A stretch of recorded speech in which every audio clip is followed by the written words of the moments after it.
진짜 중요한 뉴스만 쭉 뽑아냈습니다. 줄 라이브가 뽑은 오늘의 뉴스 주스. 정상근 기자 어서 오세요. 안녕하십니까. 코로나 상황 살펴볼까요? 네, 오늘 코로나19 신규 확진자 수가 2,080명이 나왔습니다. 네, 6일 만에 다시 2,000명대 확진자가 나왔고요. 네. 어제보다는 583명이 늘었습니다. 다만 지난주 수요일에 비해서는 30여 명 정도가 줄어들었습니다. 수도권 확산세 심각합니다. 네, 특히 서울이 804명이 나왔는데요. 역대 최다를 기록했습니다. 네. 경기도도 688명 등 수도권에서만 1,656명이 나왔고요. 전체 확진자 대비 수도권 확진자 비율도 80%를 넘었습니다. 특별히 서울에 계신 분들 좀 조심해 주셔야 되겠어요. 서울은 또 전국으로 퍼져나가지 않습니까? 그래서 더 조심하셔야 됩니다. 백신 접종 상황 좀 살펴볼까요? 네, 그 1차 접종률이 67.3%까지 올라갔습니다. 이 백신을 맞을 수 있는 18세 이상만 대상으로 하면 이 접종률은 78.3%까지 올라가는데요. 2차 접종까지 끝낸 백신 접종 완료자 비율은 40.3%이고 18세 이상을 대상으로 하면 46.9%입니다. 아마 내일 중으로 접종 목표인 70%를 달성할 것으로 보입니다. 추석 전에 70% 1차 달성하겠다고 했는데 약속을 지켰네요. 네, 정부는 백신 접종률이 높아지면서 접종자가 지켜야 할 방역 수칙을 완화하는 등의 인센티브를 더 늘려가기로 했고요.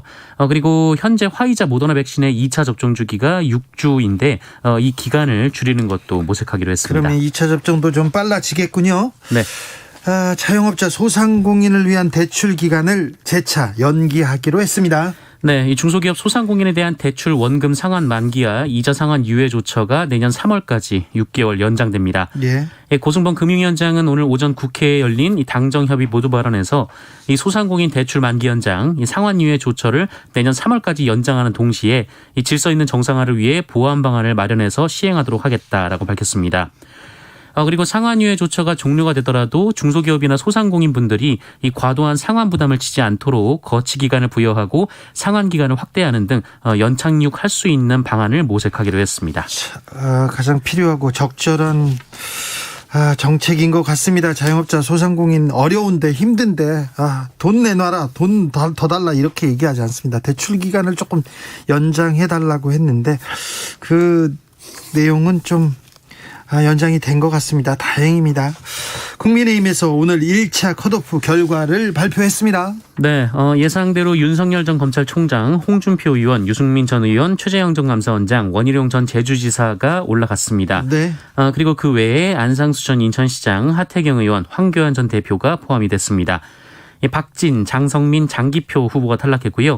박찬주 전 육군대장은 중도에 사퇴한 바 있습니다. 다만 순위와 구체적인 득표율은 비공개에 붙여졌습니다. 한편 2차 예비 경선은 토론 위주로 진행이 되는데요. 8명의 주자는 내일 이 TV 토론을 시작으로 총 6차례 토론에서 맞붙게 될 예정입니다. 그래서 최종 후보 4명은 언제 압축됩니까? 네, 4명 압축 기간은 다음 달 8일. 네, 이때가 이제 2차 컷오프고요. 그리고 11월 5일 전당대회에서 최종 후보가 선출이 됩니다. 최재형 후보 캠프를 전격 해산했습니다. 네, 오늘 국민의힘 대권 주자인 최재형 전 감사원장은 자신의 대선 캠프를 전면 해체하겠다라고 밝혔습니다. 기성 정치인 위주로 구성된 기존 캠프를 완전히 해산하고 본인과 실무진 중심의 새로운 캠프를 열겠다라는 취지인데요. 최재형 후보는 대선 레이스를 포기하는 것이 아니라 레이스에서 성공하기 위한 새로운 방법이다라면서 국민과 지지자들만 바라보고 초심으로 돌아가겠다라고 밝혔습니다. SH 우드님께서 대권을 위해서 사퇴하고 해체하고 또 무엇을 버릴까 이렇게 고민한다 이렇게 지적해 주셨습니다. 고발사주 의혹은 오늘 정치뉴스에서는 다루지 말자고요. 다른 뉴스 있습니까? 네. 그 윤석열 국민의힘 후보 관련 뉴스인데요. 네. 그제 경북 안동에서 대학생들과 만나서 간담회를 했는데 이 자리에서 그 일자리라는 것이 비정규직이나 정규직이나 대기업이나 중소기업이나 큰 차이가 없다면서 임금에 큰 차이가 없으면 비정규직이나 정규직이 큰 의미가 없다라는 발언을 했습니다. 잠시만요.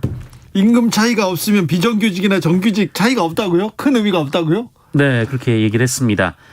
윤석열 전 총장은 일자리는 경제를 성장시키든지 아니면 기성세대와 나눠 가져야 한다라면서 제도적으로 더 빨리 할 수 있는 부분은 기존의 노동시장을 유연화시키는 것이다 라고 말하기도 했고요.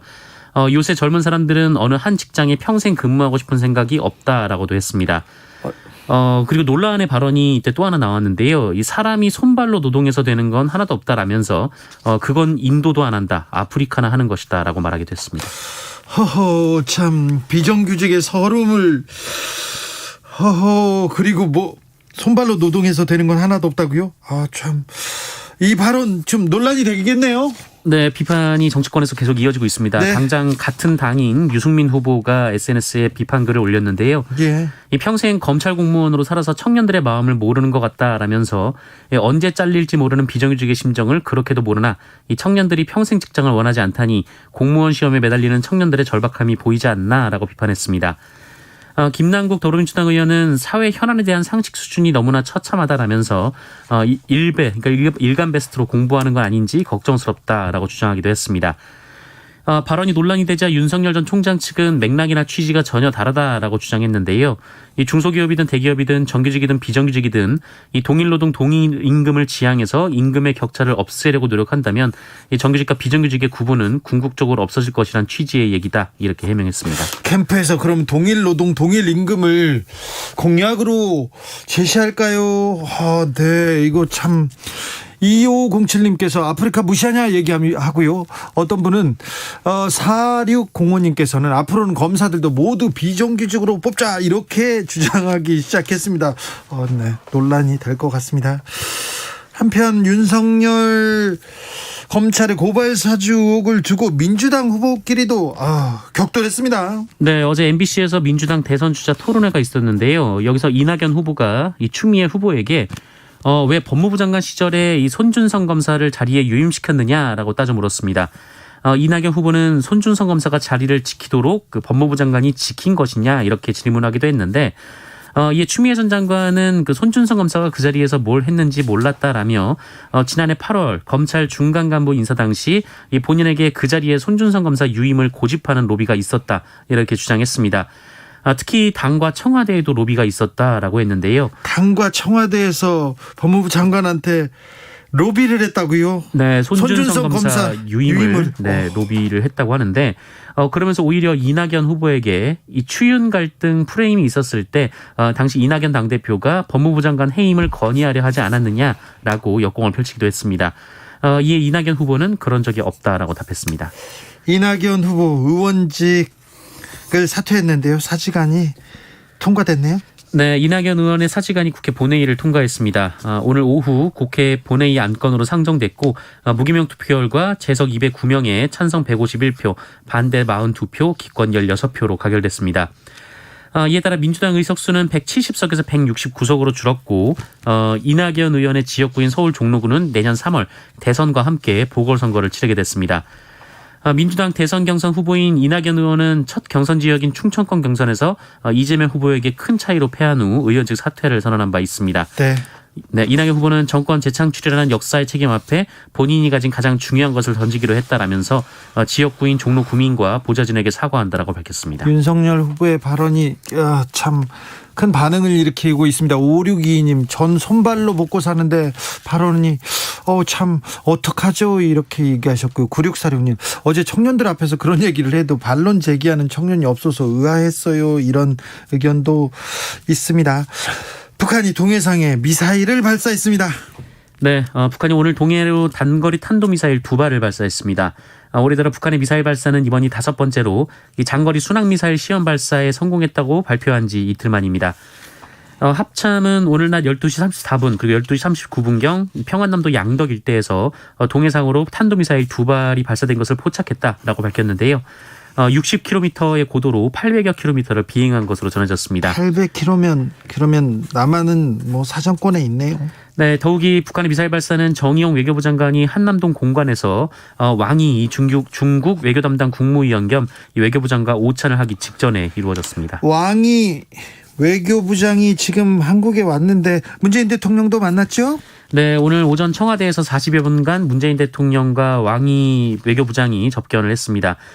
문재인 대통령은 이 자리에서 베이징 동계올림픽이 평창올림픽에 이어 북한과의 관계를 개선하는 또 한 번의 전기가 되고 동북아와 세계 평화에 기여하길 바란다라고 했고요. 이 왕이 부장도 적극적인 태도로 정치적 의지만 있으면 하루에도 역사적인 일을 이룰 수 있을 것이다라고 화답했습니다. 왕이 부장이 미사일에 대해서도 한마디 했습니까? 네, 기자들과 만나서 이 질문을 받았는데요. 왕이 부장은 북한뿐만 아니라 다른 나라들도 군사행동을 하고 있다라면서 모두 대화를 재개하는 방향으로 함께 노력해야 한다라고 말했습니다. 네.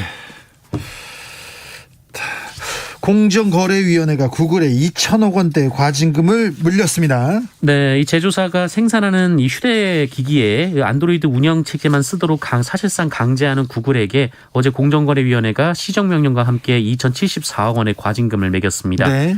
공정위는 이번 조처가 이 구글의 시장 지배적 지위를 남용해 이 스마트 기기 분야에서 혁신적인 기기와 이 서비스의 출현을 가로막아온 횡포를 시정하려는 것이다라고 밝혔는데요. 네. 이 구글에 대한 국내 제재 중 역대 최고 수준입니다. 이 구글은 스마트 기기 제조업체와 이 플레이스토어 계약을 맺으면서 이 출시하는 모든 기기에 안드로이드 운영 체계만 쓰도록 강제하고 있습니다. 이 때문에 삼성전자의 경우 이 스마트 시계의 독자적인 개발 운영 체계를 탑재하려다가 구글의 위협 때문에 포기한 바 있습니다. 재벌 검찰로 불리는 공정위가 사실 재벌 개혁에는 뒷전이라고 저도 비판을 여러 번 했던 적이 있는데요. 이렇게 구글 같은 거대 기업이 시장 지배적 지위를 남용하고 횡포를 부리는 부분에 대해서 칼을 빼들었습니다. 이 전 세계가 한국을 주목하고 있는데 박수 쳐주고 싶어요. 잘한다고 생각이 됩니다. 물론 이제 재판으로 가고 좀 긴 송사의 과정이 있겠지만 만약에 구글이 자기 힘을 믿고 횡포를 부렸다면 이건 잘못했다고 따끔하게 얘기해야죠. 미국 기업이어도 잘못한 건 잘못한 겁니다. 술에 취해서 부친을 살해한 40대 남성이 있었습니다. 네, 끔찍한 사건이 있었는데요. 이 술 취해서 아버지를 때려 살해하고 어머니를 폭행한 아들이 검거가 됐습니다. 전북 익산경찰서는 존속 상해치사 등 혐의로 48살 A씨에 대해 구속영장을 신청할 예정이다라고 밝혔는데요. 오늘 0시쯤 익산시 인하동 한 주택에서 이 80대 부친의 얼굴과 가슴 등을 여러 차례 때려 살해하고 이 70대 어머니도 폭행해 상해를 가했습니다. 이 어머니의 신고를 받은 경찰이 출동했지만 아버지는 급히 병원으로 옮겨졌으나 끝내 숨을 거뒀고 이 어머니는 입원 치료를 받고 있습니다. 경찰은 술에 취해 당시 거실에서 자고 있던 A씨를 긴급 체포했는데요. 술에서 깨는 대로 사건 경위 등을 조사할 예정이다라고 밝힌 바 있습니다. 어떻게 이렇게 짐승만도 못한 사람이 있네요. 네. 교사가 10살 아이를 따돌렸다고요? 네, 경기도엔 초등학교 담임교사가 10살 아이를 따돌리고 몰아세웠다라는 주장이 제기돼서 논란이 일고 있습니다. 갑자기 아이가 악몽을 꾸고 소변을 가리지 못하는 등 이상행동을 보이자 이 부모가 아이 옷에 몰래 녹음기를 넣었고 여기에 교사의 목소리가 녹음되면서 범행이 드러났습니다. 이 담임교사는 아이에게 받아쓰기와 숙제를 안 했다고 지도하면서도 아이에게 더 울라고 종용을 했고 너는 우리 반이 아니다라는 취지로 다그쳤습니다.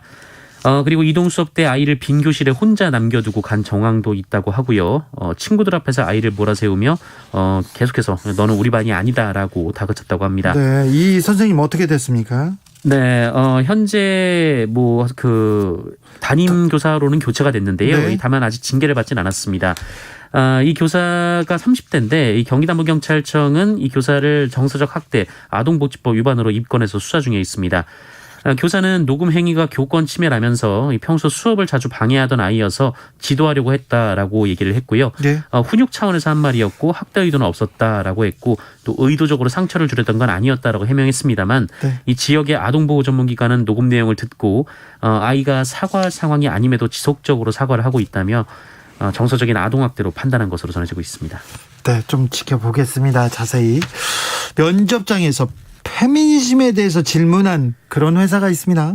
네, 한 무역회사가 이 면접을 보러 온 지원자에게 이 페미니즘에 대해서 의견을 말해주세요라는 업무와는 무관한 질문을 던졌습니다. 네. 그리고 이 질문을 할 때에만 그 얼굴 표정을 보고 싶으니까 마스크를 벗어달라라고 요청을 했습니다. 이상하네요, 많이. 네, 또 면접자는 면접 내내 업무와 무관한 질문에 시달렸다라고 했는데요. 이 페미니즘에 대한 생각을 주변 남성에게 얘기했을 때 공격받은 적이 없냐라거나 남자와 여자의 체력은 다르다고 생각하는지 그리고 유리천장은 있다고 생각하는지 등의 질문이 이어졌다고 합니다. 예. 고용노동부의 여성가족부는 이 채용 과정의 성차별을 줄이기 위해 직무수행과 상관없는 질문을 하지 않도록 규정하고 있는데 지난해 채용 면접에서도 성차별적인 질문을 해서 논란을 빚은 동아제약이 공식 사과한 바 더 있었습니다. 회사 측은 마스크를 내리라고 요청한 것은 지원자 본인인지 여부를 확인하기 위함이었다라고 했고 이 페미니즘에 대한 질문은 남녀 지원자 모두에게 했으며 불쾌감을 느낀 지원자가 있다면 사과할 용의가 있다고 밝혔습니다. 지원자가 있다면 사과할 용의가 있다. 불쾌감을 느끼는 지원자가 있다면 사과할 용의가 있다가 아니라요. 불쾌감을 느낍니다. 저도 느낍니다. 사과해야 됩니다. 주스 정상근 기자 함께했습니다. 감사합니다. 고맙습니다. 8271님께서 주라 기자입니다. 현재 제주에 사는 언니와 연락한 결과 밤새 잡초 빼고는 전부 나뒹굴고 있으며 언니 말하길 아니 지금도 이런데 태풍이 제대로 오면 어쩌려고 그래? 라고 말했습니다. 현재 상황은 약한 비바람이 분다는 말도 포함했습니다. 알겠습니다. 주라통신원 잘했어요. 최성화님, 여기는 제주입니다. 비는 잠시 숨고르기 중이고 바람과 파도가 엄청나게 세고 높습니다. 얘기하십니다. 7110님께서 제주는 내일 오전 수업 후 하교, 그리고 금요일 제주는 전체 원격 수업합니다. 아, 그렇군요. 9800님, 주 기자님, 저는 가평 사과밭에서 사과 따서 지금 서울 들고 가는입니다. 근데 차가 안 밀려 할 텐데 걱정입니다. 명절이 앞이어서 그런지 차가 막힙니다. 차가 막히지 않아야 될 텐데 걱정입니다. 오늘 퇴근 시간에 좀 막힐 거예요. 그러니까 조금 서둘러 출발하거나 천천히 오늘은 막힌다 이렇게 생각하십시오. 김종현님께서는 오늘 가을 하늘과 햇볕이 너무 깨끗해서 주 기자님 목소리가 풍경 소리로 들려요 얘기합니다. 아, 가을 하늘, 가을 공기 좋다는 얘기도 많이 하시는데요. 네, 지금 잘 즐겨야 됩니다. 금처럼 귀한 가을 바람, 가을 하늘입니다. 5622님, 대구 날씨 너무 좋아요. 바람도 살랑살랑. 전 KBS 1라디오 하루 종일 틀어놓고 인견 바지 만드는 공장 합니다. 특히 5시 5분엔 꼭 들어야 해요. 주진우 라이브. 아유, 감사합니다. 1202님께서 68년생입니다. 퇴근 후에 국민지원금 신청하려고 주민센터 가면서 주진우 라이브 듣고 있습니다. 화이팅입니다. 아우, 잘 다녀오십시오. 교통정보센터 다녀올까요? 김민희 씨. 이번 주 들어 교통량이 많은데요. 여기에 사고까지 잇따르고 있습니다. 중앙고속도로 부산 쪽으로 대저분기점 부근에서는 사고가 나면서 대동요금소부터 정체입니다. 수도권 제일순환고속도로 판교에서 구리 방면으로는 성남에서 성남요금소 사이와 또 서하남에서 강일 사이로 정체고요. 토평 부근 2, 3차로에서는 장애물을 처리하고 있습니다. 이후 일산에서 판교 쪽으로는 일산에서 송내까지 18km 구간에서 정체입니다. 서울시내 분당수서로 청담대교 쪽으로 탄천 1교호 부근 3차로에서도 사고가 났습니다. 이 때문에 뒤로 탄천나들목부터 지나는 데만 40분이 넘게 걸리고 있습니다. 올림픽대로 하남 쪽으로 동호대교 부근 4차로에는 고장난 차가 서 있어서 여의 하류 부근부터 정체고요. 반대 공항 쪽으로 암사대교 부근에서도 고장난 차를 처리하고 있습니다. 이후로는 잠실대교부터 여의 하류까지 정체 길게 이어지고 있습니다. KBS 교통정보센터였습니다. 주진우 라이브.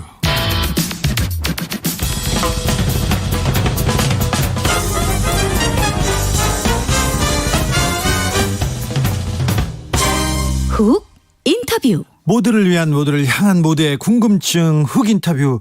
국민의힘 1차 컷오프 결과 발표됐습니다. 8강 진출자 가려졌습니다. 안상수, 원희룡, 유승민, 윤석열, 최재형, 하태경, 홍준표, 황교안 후보입니다. 아, 이제 본격적인 8강전 TV 토론도 이어집니다. 후보들은 저마다 승부수 던지고 있습니다. 여가부 폐지하고 여자도 군대 가자. 하태경 후보의 전략, 하태경의 승부수 들어봅니다. 안녕하세요. 예, 안녕하세요. 하태경입니다. 후보님, 국민면접관 면접관으로 참여했던 김준일 대표가 저희 주진우 라이브 나와가지고 정책면으로 가장 탄탄하게 준비된 후보는 하태경 의원이다 이렇게 얘기하더라고요. 그래서 하태경 의원님 오늘 몇 등 하셨어요? 예, 공개 안 해서 정확히 모르겠지만 여론조사 비중이 높기 때문에 네. 한 중위권은 했던 것 같고요. 아니 1위를 결과가 발표 안 되면 막 1위를 거의 따라잡고 있다 이렇게 말씀하셔야 되는 거 아닙니까? 이제 4강 가면 아마 1등 할 겁니다. 아, 그렇습니까? 하태경 4강 가면 1등 할 것이다. 아, 또 4강 가면 뒤집힐 수 있습니다. 아, 그렇습니까? 오늘 1차 컷오프 결과 발표됐는데요. 그러면 1등은 누가 한 것 같습니까? 그거는 정확히 알 수 없죠. 이게 당원 비중이 20% 들어갔기 때문에 네. 여론조사도 좀 엎치락뒤치락하고. 네. 그건 아무튼 지금 2명 중에 1명일 가능성은 높은데. 홍입니까, 윤입니까? 아니 그 전략을 파악해야 될 거 아닙니까? 상대를 알아야 지금 하태경이 치고 나갈 거 아닙니까? 어차피 그 토론할 때는 두 명한테 질문을 해야 돼요. 네. 한 명한테 몰아서 질문할 수 없기 때문에. 네. 예, 그 두 사람한테 아마 질문이 집중될 것 같은데 저도 그 두 분한테 질문 준비하고 있습니다. 아, 그렇습니까? 예. 바쁘신데 오늘 국정원 다녀오셨어요? 예, 다녀왔습니다. 예. 그 박지원 국정원장과 어떤 이야기 나누셨습니까? 숨으셨더라고요. 저는 어제 하도 당당하게 말씀하시길래. 네. 만나 뵐 수 있을 줄 알았는데, 거의 잠적 상태였어요. 수행과장도, 박 원장 연락이 안 된다. 예. 이런 상황이었기 때문에. 네. 그리고 직원들도 어디 있는지 모른다. 그래서 국정원에서 아무도 모르더라고요. 수행과정도 모르는 정도니까. 아니, 지금 그 대선 경선도 다니셔야 되고 바쁘신데 왜 국정원에 항의 방문 가신 건가요? 지금 이제 공정선거 관련해가지고. 네. 국정원이 과거에 대선 개입을 했잖아요. 네. 근데 이번에는 박지원 정치구단께서, 정치 공작 구단이 돼가지고 직접 대선 개입하는 정치성 발언을 어제 엄청 강하게 쏟아내셨잖아요. 네, 어제 발언이 좀 있었죠? 예, 그건 너무 좀 심했죠. 아마 민주화 이후에 국정원장이 선거에 영향을 줄 수 있는, 그리고 또 어떤 특정 후보와 이렇게 세게 붙는 이런 정치적 발언을 한 게 아마 처음일 거예요. 아, 정치적 발언을 한 걸 좀 비판하기 위해서 오늘 항의 방문하신 겁니까? 당연하죠. 제가 이제 정보위원이기 때문에. 예. 예, 그리고 또, 지난번에 조성은 씨가. 네. 코치를 받았다. 한 것도 사실 이 국정원법 위반이에요. 국정원 직원은 원장 포함해서, 정치 개입하면 안 되게 돼 있거든요. 정치 개입하면 안 되죠. 그런데 코치를 한 건 아니고 밥만 먹었다 얘기하지 않습니까? 그러니까 이제 실토를 했잖아요. 조성은 씨가. 같이 사실 저도 정치를 하지만. 네. 정치할 때 가장 높은 이제 정치 도사 영역이 타이밍 정하는 거거든요. 네. 근데 이제 고발 사주권을 언제쯤 폭로해야 되느냐. 네. 그걸 같이 상의했다라는 걸 조성은 씨가 고백을 했잖아요. 그래서 그 정도 코치해주는 것도 사실 박지원 원장 수준이 돼야 할 수 있는 건데. 네. 그걸 이제 실토하는 바람에 지금 문제가 된 거 아닙니까? 네. 고발 사주 이렇게 정황은 지금 나오고 있습니다. 손준성 검사가 보낸 거는 공수처에서 확인을 했는데. 여보세요? 예. 이 부분이 중요한 부분인데 이 부분보다 박지원 원장이 이 타이밍을 봐준 그 여부가 더 중요합니까? 그러니까 지금 고발 사주, 제보 사주, 사주가 두 건이 있는데. 네. 제 고발 사주는 윤 총장이 직접 관여되어 있다는 근거가 없잖아요. 아직은 게 예. 없잖아요. 윤석열 검찰이지 윤석열 후보까지는 안 갔습니다. 그렇죠. 그까지는 안 갔잖아요. 네. 그런데 이제 제보 사주권은 네. 직접 공모한 사람이 실토를 했잖아요. 그러니까 그건 직접적인 증언이 나온 거 아닙니까? 실토를 하고도 아니었다. 얼떨결에. 당연히 부인을 하겠죠. 그러니까 네. 얼떨결에라는 말이 예. 사실 실토했다는 걸 인정한 말이에요. 왜냐하면 사람이라는 게 얼떨결에 어떤 조작 가공을 해서 말을 할 수가 없거든요. 네. 얼떨결에 하는 이야기는 심중에 있는 이야기가 나올 때 얼떨결에 나왔다 그러는 거죠. 네. 얼떨결에 내가 조작했다. 이렇게 조작은 계획되는 말이잖아요. 아, 예. 그래서 이제 우리가 판사나 검사나 진술을 들을 때 네. 진술의 증거 능력 여부는 그런 정황을 가지고 종합적인 판단을 하는데 네. 조성은 씨가 사후에 당연히 부정을 해야 되겠지만 네. 그 조성은 씨 스타일을 보면은 사람이 두 종류잖아요. 생각을 먼저 하고 그다음 말하는 사람이 있고 말 먼저 하고 그다음 생각하는 사람이 있는데 조성은 씨 같은 경우는 전형적인 후자, 말이 많은 네. 말이 먼저인. 예. 그러니까 얼떨결에라는 말이 사실 인정을 한 거죠. 얼떨결에 그러니까 가장 먼저 그냥 엉겹결에 나온 말이 진실이다. 이 말은 수긍 가는 사람도 많습니다. 사실 얼떨결에 거짓말은 안 해요. 네. 최성우님께서 얼떨결에 김웅도 손준성한테 줬다고 실토했는데요. 이렇게 얘기합니다. 김웅이 손준성한테 준 건 아니잖아요. 김웅 의원이 준성이한테 받은 것 같다 그렇게 처음에는 인터뷰를 했었잖아요.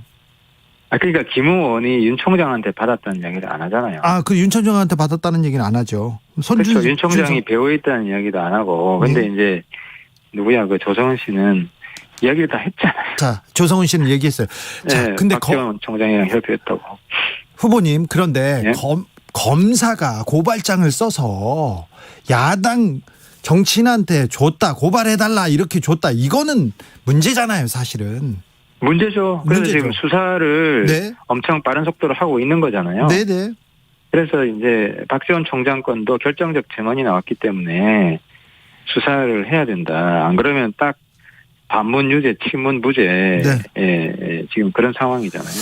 박관천 전 청와대 행정관이 이거 윤석열 고발 사주를 이 본질을 흐리기 위한 작전 같다 이렇게 얘기하면서 2014년 비선 실세 사건과 유사하다 이렇게 밝혔는데 이 부분은 어떻게 생각하세요? 그러니까 조성은 씨가 언급결에 이야기한 게 누가 사주해서 이야기한 건 아니잖아요. 본인 스스로 이야기한 거지. 그러니까 이제 그런 면에서 초점 흐리기 위해 그러면 조성은 씨가 초점을 흐린 거죠. 그런데 말이 안 되고 어쨌든. 그러니까 국정원 정치 관여 금지는 문재인 정부의 가장 큰 치적으로 자랑하는 거예요. 우리 정보위 회의할 때마다 처음이다. 박근혜 정부까지도 정치 관여한 것 같은데. 그랬는데 지금 이 사건이 벌어진 거 아닙니까? 그러니까 이제 박지원 원장 설마 했는데 사고 친 거잖아요. 그래서 이 부분은 그냥 묵과할 수 없는 거죠. 하태경 후보님. 저 하태경 후보님 정책도 공약도 준비도 많이 했는데 참 이런 고발 사주 나오고 제보 사주 얘기 나오고 이런 거 얘기하고 좀 방어하느라고 조금 좀 손해예요. 속상하시겠어요. 제 정책에 아무도 관심이 없어요. 그러니까요. 일을 많이 하고 싶은데. 근데 아무튼 제 개인적인 것보다. 국정원이 다시 흑역사에 들어간다는 거 굉장히 큰 불행이에요. 이건 이제 국기문란 사건이에요. 정보위에 있기 때문에 이 얘기는 또 하태경 후보가 또 하실 말씀인 건 맞습니다만 아무튼 속상하시겠어요. 문재인 대통령이 국정원장 박지원 원장 빨리 잘라야 돼요. 그래요? 그 정도 그냥 놔두면 안 돼요. 그렇죠. 이거는 박지원 원장이 아주 거의 조폭 같은 발언을 했잖아요. 협박성 발언을 하고 이건 굉장히 심각한 거예요. 7939님께서 윤석열 후보가 얼떨결에 하는 말은 어떻게 생각하세요? 이렇게 계속 얼떨결에 여기에 또 좀 질문이 나옵니다. 윤 총장 말 실수 많이 하는 건 다 알고 있는데요. 그리고 정규직 비정규직 돈만 비슷하면 괜찮다 이런 발언은 좀 문제잖아요. 얼떨결에. 그러니까 정책적 내용에 대해서 좀 준비가 덜 돼 있고 부실하다는 걸 입증하는 거 아닙니까? 내일 토론에 내일 TV 토론할 때 당연히 또 비판하고 공격할 겁니다. 자, 윤석열, 홍준표 어떻게 공략하시고 어떻게 이기실 겁니까? 홍준표 대표는 말 바꾸기 달인이에요. 말 바꾸기 달인이요? 그래서 신뢰가 전혀 안 되는 사람이에요. 그래서 지금 최근에 이제 홍 대표를 잘 모르다가 최근에 알게 된 이제 젊은 친구들이 시원시원한 말에 이제 넘어가고 있는데 이게 언제든 바뀔 수 있다. 윤석열 후보는요? 윤 후보는 사실 허당이잖아요. 허당입니까? 상당히 부실하잖아요. 그래서 여태까지 말 실수한 것도 실수한 것이 확인이 되는 것처럼 그런 부분들을 좀 짚어나갈 겁니다. 유승민 후보도 좀 강력한 경쟁자 같은데 유승민 후보는 어떻습니까? 2명 시간이 별로 안 돼요. 4분이요, 4분. 그래서 두 분한테만 집중하시는 4분 안에 2명한테 해야 돼요. 3941님께서 국힘당에서 고발사주 문서가 있는데도 서로 모른다고 발뺌하면서 박 원장과 조성은 씨가 만나서 어떤 말을 주고받은 줄도 모르면서 무조건 정치 공작이라고 하는 건 모순 아닙니까? 이렇게 물어봅니다. 그건 제가 미리 답변을 드렸고. 그리고 우리 당에서는 당에서 최대한 조사를 해야 돼요. 8월에 고발장이 당에서 나간 거잖아요. 네, 당이 먼저 조사를 해야죠. 예. 예, 그 고발장이 어떤 과정을 통해서 유통이 됐는지 네. 철저하게. 근데 그 누구야 조성은 씨는 안 줬다는 거 아닙니까? 자기 받은 문서를. 네. 그러니까 뭐 새로운 소스로 들어온 거일 가능성이 큰데 그 네. 소스는 소스를 어쨌든 밝혀야 되고 네. 문제가 있으면 뭐 문제 있는 대로 공개하고 책임지고 징계를 해야 되고요. 네. 문제 없으면 뭐 우리 당은 이 문제에서 독립이 되니까. 알겠습니다. 아무튼 그 문제는 저도 조사를 적극적으로 안 하는 거는 저도 불만입니다. 그렇죠. 당에서 빨리 이런 의혹들은 걷어줘야지요. 그래야 정책 대결할 거 아닙니까? 민생 대결하고 그래야 이제 하태경 후보도 이렇게 쭉쭉 올라갈 텐데. 그런데 후보님 네. 코토가 하고 내일 또 TV 토론하면 또 잘할 거고 한데 왜 이렇게 기운이 없으세요? 기운 지금 많이 있습니다. 기운이 있습니까? 자, 20대 여성 군대 가자 이거 아직도 유효합니까? 그거 20대 여성 당연하죠. 20대 당연하죠. 여성이 싫어한다니까요. 근데 아무튼 국가의 미래 인구가 감축되는 걸 생각하면 이스라엘식으로 안 가면 안 돼요. 아, 그래요? 예. 뭐 그것 때문에 그러지 어쨌든 개인의 자유를 네. 통제하는 거잖아요. 군대 보내는 게. 네. 예, 다 모병제 하고 싶죠. 근데 모병제로는 병력 충당이 안 되는데 네. 불가능한 이야기고. 네. 그래서 아무튼 저는 입에는 쓰지만 우리 국민한테는 몸에 좋은 그런 공약이고요. 네. 대한민국 지속 가능하기 위해서 필요한 공약이에요. 네, 하태경의 승부수, 하태경의 공약 관심이 갑니다. 계속 들려주십시오. 지금까지 네, 국민의힘 알겠습니다. 하태경 후보였습니다. 감사합니다. 예, 감사합니다.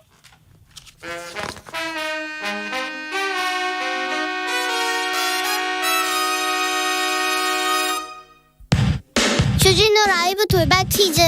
오늘의 돌발 퀴즈는 객관식입니다. 문제를 잘 듣고 보기와 정답을 정확히 적어 보내주세요. 오늘 북한이 동해상으로 탄도미사일을 발사했습니다. 청와대는 북한의 탄도미사일 발사와 관련해 이것, 즉 국가안전보장회 상임위원회를 개최하겠다고 밝혔는데요. 우리나라 국가안보통일 외교와 관련된 최고 의계기구로 대통령 직속 자문기관인 국가안전보장회의 영어 약칭은 무엇일까요? 보기 드릴게요. 보기 1번 NSC, 2번 BBC. 다시 한번 들려드릴게요. 1번 NSC, 2번 BBC. 샵9730 짧은 문자 50원, 긴 문자는 100원입니다. 지금부터 정답 보내주시는 분들 중 추첨을 통해 햄버거 쿠폰 드리겠습니다. 주진우 라이브 돌발 퀴즈 내일 또 만나요.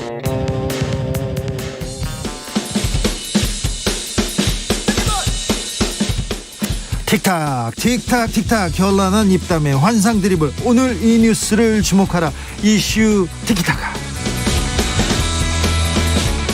머리부터 발끝까지 핫이슈 더 뜨겁게 이야기 나눠봅니다. 청코너 최진봉 성공회대 교수. 안녕하십니까, 최진봉입니다. 반갑습니다. 코너 김병민 국민의힘 윤석열 캠프 대변인. 네, 안녕하세요. 네. 반갑습니다. 백국경님께서 드디어 윤석열 후보님 부스터 망언까지 나왔어요.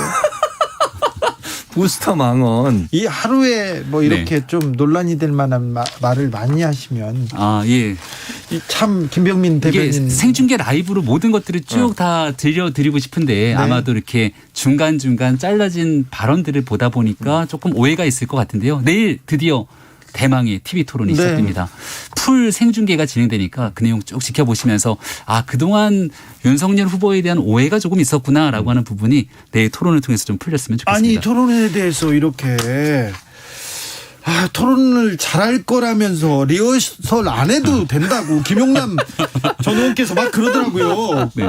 리허설 좀 하셔야 되겠어요. 일상이 지금 계속 끊임없는 토론을 거치고 있고 지금 오히려 생중계 토론보다 훨씬 더 중요한 게 앞서 말씀드린 것처럼 모든 내용들을 찍어서 그 내용 중에 몇 개만 편집해서 나가는 게 훨씬 더 어렵거든요. 그 내용과 과정들을 다 거쳤기 때문에 내일 있는 생중계 TV 토론에서는 훨씬 국민들 보시기에 좋은 모습 보여드릴 거라 생각합니다. 그래도 비정규직 김병민 대변인 이게 저도 비정규직이고 그 생각이 들었어요. 그러니까 주진우 기자님이나 저나 네. 우리가 한 직장에서 오래 몸을 담고 있는 사람들은 아니지만 네. 훨씬 더 본인의 능력들을 펼쳐나가기 위해서 노력을 하고 있지 않습니까? 이런 사람들을 위한 바탕이 되기 위해서 과연 이 대통령 후보는 무슨 일을 해야 될까? 청년들에게 비정규직에게도 더 좋은 나름대로의 보장들을 해주기 위한 얘기들을 한 것인데 그게 이렇게 좀 편집돼서 나가다 보니까 근데 오해가 동일 쌓였다 노동, 동일 생각합니다. 임금에 대해서 얘기했더라고요. 그러면 네. 윤석열 캠프, 윤석열 후보의 공약입니까? 동일 노동, 동일 임금. 노동에 관련된 공약들은 앞으로 추가적인 상황들이 더 나갈 거라 생각되는데 여기에 대해서는 이제 직무급제에 따른 보상이 좀 필요한 부분들에 대한 언급을 했다 볼 수가 있습니다. 뭐냐면 한 직장에서 오랫동안 몸을 담고 있어서 연공 서열 중심으로 가게 되는 과거의 방식이 현재 공정과 정의를 얘기하고 있는 청년들의 시각에서 좀 바뀔 필요가 있지 않겠는가 등에 대한 발언으로 해석해 주시면 조금 더 유연하게 받아들일 수 있을 거라고 봅니다. 교수님, 예. 윤석열 후보가 얘기를 하고 옆에서 김병민이 해설을 이렇게 해야 될 것 같은데요? 무슨 뭐 어려운 말이에요. 해설을 필요하게. 아니 이게 쉽게 설명해 볼게요. 임대주택하고 아파트 문제. 임대주택 관련해서 정부가 임대주택 많이 만든다고 하니까 얼마나 공격을 했습니까? 이 젊은이들은 집을 갖고 싶어 한다. 그것도 지하철 옆에 어느 정도 그 인프라가 구축된 곳에서 집을 갖고 싶어 하는 거. 임대주택 가지려고 청년들이 좋아하는 거 아니다. 이렇게 공격을 했어요. 비정규직과 정규직도 사실은 이 비슷한 맥락이라는 생각이 들어요. 물론 비정규직에 대해서 현실적으로 비정규직을 완전히 없앨 수 있는 상황은 아니라고 보더라도 가능한 한 정규직을 많이 만들어서 안정된 직장을 갖도록 만들어주는 것이 대선 후보가 해야 될 일이라고 저는 생각을 합니다. 그러니까 김병민 대변인 말처럼 그게 앞뒤를 잘랐다고 하더라도 그런 말 자체가 저는 문제라고 생각해요. 그러니까 그러니까 윤석열 후보가 갖고 계신 생각 자체가 비정규직도 괜찮다. 2년마다 한 번씩 계속 계약하면서. 근데 현장에 있는 사람들은요. 비정규직과 정규직의 차별이 너무 심해요. 이런 임금도 그렇지만요. 대우도 그렇습니다. 그리고 그 복리후생 대책도 그렇고요. 그래서 장기간 오랫동안 비정규직으로 계속 근무한다는 건 사실상 어려운 부분이고요. 청년들은 그런 비정규직보다는 정말 안정적인 직장을 갖고 싶어 하고 정규직화하는 걸 원해요. 그러면 대선 후보가 그런 쪽에 좀 얘기를 해줘야 되는데 그걸 비정규직, 정규직 다 괜찮다고 얘기해버리면 청년들한테 상당히 실망을 줄 수 있다는 교수님 겁니다. 말씀 100번 이해하고 또 공감하는데 그런 방식의 발언이 아니라 교수님의 생각에 아마 전적으로 동의할 겁니다.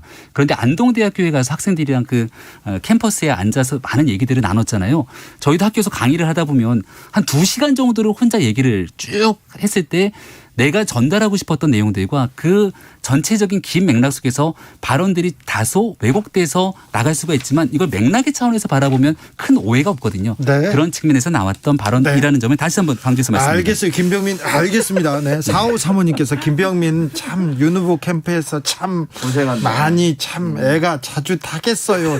살이 나오겠어요. 얘기합니다. 아니죠. 지금 김병민 후보 내 표정이 예. 네, 저희 좋아요. 캠프 분위기 있습니다. 굉장히 좋고요. 오늘 첫 번째 컷오프 윤 야. 후보가 몇 등 했습니까? 1등 했습니까? 그런 얘기를 하면 선거법 위반이라고 그렇죠. 아, 그래요? 합니다. 네. 우리 마음속에 다들 생각이 공유하고 있을 거라 보는데요. 최진병 교수님 네. 컷오프 누가 1등 난 것 같습니까? 1등을 저도 얘기할 수는 없고요. 그러나 이제 격차는 별로 없었던 것 같다는 생각이 들어요. 그래요? 1, 2위 간에. 어서 지라시를 받으신 거 아니에요? 그래서 일부 얘기를 들어보면 그것도 확인할 수는 없어요. 사실은 뭐 모르는 건데 격차가 예상보다 줄어들었다. 이래서 좀 윤 후보 측에서 긴장을 하는 것 같아요. 뭐 긴장해야 되고요. 사실은. 이건 끝까지 해봐야 되는 싸움인 것이고 홍준표 후보의 어떤 지지율 상승세가 어느 정도 타고 있는 상황이어서 이걸 어떻게 잘 이제 토론회 얘기하셨잖아요. 내일 토론회가 정말 중요하다고 저는 생각해요. 어떻게 대응하냐. 지금 김병민 대변인 말처럼 그렇게 잘 준비돼서 올 거냐. 진짜 우리가 생각했던 것처럼 일의 일망언처럼 이렇게 실망스러운 발언을 또 할 거냐 하는 부분은 윤석열 후보에게 상당히 중요한 계기가 될 거라고 저는 봅니다. 4389님 내일 MB 아바타입니까 이후에 어떤 말이 나올지 기대됩니다. 기대하는 사람들이 많습니다. 근데 내일 토론에 분명히 윤석열 후보한테 공격이 집중될 텐데요. 네. 일단 좀 화를 좀 잘 참으시고 이게 받아치고 이렇게 해야 될 텐데. 이번 추석 연휴에 우리가 듣고 있는 KBS 방송은 아니지만 예능 프로를 찍어서 예능 방송이 나가거든요. 그렇다면서요? 예, 그 예능 방송에 예고편이 나갔는데 사람들이 보면서 벌써부터 기대감이 넘쳐 흐른다는 여론들이 있습니다. 편안하고 친근하고 옆집 동네 형 같은 이미지를 아마 그 예능 방송을 통해서 충분하게 발현될 수 있을 거라고 보는데 먹방 했으면 잘하셨을 거예요. 실제 요리도 하고 네. 예, 아주 요리 표정이 좋아합니다. 매우 해맑은 표정들이 나오는데 네. 아마 내일 토론 과정 속에서도 네. 그런 일들이 있을 거라 보고 그럼 그동안 토론에서 계속 먹는 거예요. 먹방을 찍는 거예요? 아니 그 네. 예능은 잘 먹방만 예능을 찍는 거예요. 이제. 아니요. 그렇지는 않지만 아무튼 예능은 그렇게 나왔을 텐데. 그게 이제 그동안 왜 약간 화난 듯한 인상이었냐라고 하는 비판 때문에 이 얘기 주신 거로 알고 있는데 네. 이게 윤석열 후보 개인에 대한 얘기가 아니었습니다.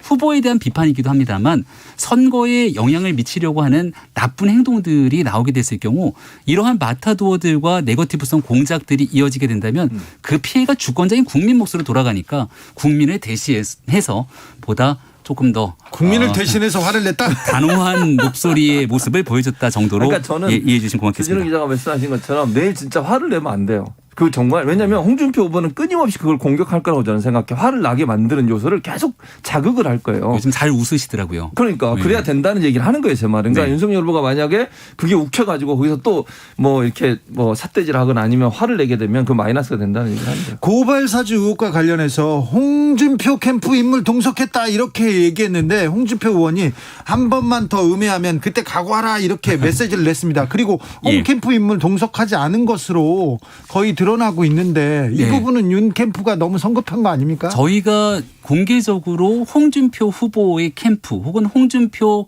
후보 캠프의 사람. 특정사를 네. 거론한 적이 없습니다. 거론한 적이 없어요? 전혀 없습니다. 그럼 누가 한 거예요? 고발장에 성명불상의 한 사람이 동석했다라고 하는 제보들이 있기 때문에 여기에 대한 확인 차원에서 공수처에 고발장을 접수시킨 건데 많은 언론에서 이제 관심들이 넘치다 보니까 사람까지 좁혀가면서 그게 언론에 보도가 됐고 그러다 보니 그 인물이 내가 아니다라고 밝혀졌던 건데요. 여기에 대해서 홍준표 후보와 캠프가 갖고 있는 입장과 마음도 이해합니다마는 지금 박지원 국정원장이 국내 정치 개입한 것 아니냐고 야당 전체가 들끓고 있는데 단일 대우를 형성해서 박지원 원장과 대척을 해도 모자랄 판에 지금 우리 내부에서 서로 뒤를 돌아보게 돼서는 좀 곤란한 측면이 있다는 점도 홍준표 후보 캠프에 또 얘기를 드릴 수밖에 없습니다. 그러니까 제가 볼 때는 이제 그게 이제 윤석열 후보 측에서 원하는 거지만 홍준표 후보는 그렇게 할 생각이 없는 것 같아요. 그러니까 왜냐면 이런 거잖아요. 예전에 이재명, 이낙연 두 분이 막 네거티브하고 싸우실 때 보면 그런 현상이 또 나타날 수밖에 없어요. 왜냐하면 일일 간의 격차가 지금 점점 줄어들고 있는 상황에서 홍준표 후보 입장에서는 윤석열 후보를 공격해서 그 지지율을 끌어와야 되는 상황이거든요. 그러니까 윤석열 후보 입장에서는 지키는 위치니까 세게 나갈 수는 없고 안정적인 모습을 보이지 않는데 홍준표 후보 입장에서 사실은 추격하는 입장에서는 가능한 공격을 많이 해서 약점을 보이게 만들고 욱하는 모습 보이게 만들어서 표를 끌어오려는 의도를 갖고 있기 때문에 지금 이제 김병민 대변인 얘기했던 그런 태도를 취할 가능성이 낮아요. 그래서 대응이 중요하다는 얘기를 그래도 윤석열 후보도 뭐 말하는 거로는 뭐 밀리지 않을 것이다 이런 분들 이렇게 기대하는 분들 많습니다. 자, 윤 후보가 가장 자신 있어 하는 분야가 어떤 부분입니까? 가장 본인이 제일 좋아하는 건 국민들의 삶, 민생과 관련된 내용 속에서 대통령이 되고 어떻게 국민들의 어려움을 해결해 줄 수 있을 것인가 이 얘기를 아마 많이 하고 싶을 거고 준비를 했을 겁니다. 그런데 그분이요? 아니 그럼요. 아니 윤석열 후보의 첫 번째 대통령이 되고 나서 뭐부터 하고 싶냐라고 물어보니까 네. 코로나로 어려움을 겪고 있는 소상공인 자영업자가 취임 이후 100일 만에 다시 일상을 회복하고 위기 탈출할 수 있는 프로젝트를 만들겠다가 첫 번째 메시지였습니다. 100일 만에요? 100일 만에. 그러니까 우리가 보통 대통령이 되고 나면 국가 운영에 대한 목표가 있고 국정과제가 있잖아요. 예. 첫 번째 1호 국정과제로 코로나에 어려움을 겪고 있는 분들을 위해서 모든 에너지를 투입하겠다라고 하는데 애석하게도 내일 토론회는 이런 정책적인 국면보다는 최근 벌어지고 있는 많은 정치 공방이 이슈가 될 것 같아서 네. 약간 걱정이 되긴 합니다. 네, 어떻게 보시는지. 그러니까 지금 얘기했던 거예요. 걱정되는 게 그대로 현실화 될 거라니까 제 말은. 그러니까 김병민 대변인이 걱정하는 그 부분이 홍준표 후보 입장에서는 공격 포인트가 될 수밖에 없어요. 그래서 그걸 어떻게 대응하냐가 제일 중요하다는 얘기를 하는 거죠.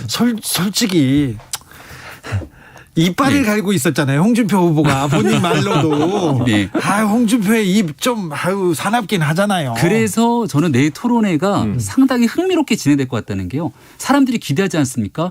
홍준표 후보가 토론에서 뭔가 한 방을 보여줄 거야. 근데 생각만큼 소문난 잔치에 먹을 게 없다고 한 방을 기대했을 때 그 한 방을 보여주지 못하게 되면 오히려 기대가 높았던 홍준표 후보에게 토론 이후 평가가 박해질 수 있고요. 윤석열 후보 지금 우리 얘기하면서 뭐 여러 가지 과거에 있었던 얘기들을 꺼냅니다만 토론을 잘할 거라고 기대들 안 하고 얘기하시잖아요. 근데 뚜껑을 열고 생방송에 딱 켰는데 국민들 보시기에 와 잘하네라는 인식이 나오는 순간 갑자기 분위기가 확 달라질 수 있는 거죠. 네. 기회이기도 합니다. 그렇죠. 그러니까 무슨 말이냐면 그 말은 동의해. 기대감이 낮은 건 분명해요. 그러니까 윤석열 후보에 대해서 교수님의 기대감이 낮은 그러니까 거고. 그럴 수 있고 아무튼 이제 예를 들면 중도층에 있는 분들이 토론에 대해서 그렇게 잘할 거라는 큰 기대를 갖고 있지는 않다는 거죠. 그러니까 김병민 대변인 말처럼 만약에 토론 과정에서 그런 모습을 보여주면 일정 부분 플러스가 될 수 있다고 저는 봐요. 그러니까 홍준표 후보가 공격을 하더라도 그걸 잘 넘어가고 그렇죠. 능수능란하게 잘 넘기면 긍정적인 효과를 가져올 수 있다는 거죠. 기존의 정치적 셈법, 정치적인 어투가 아니라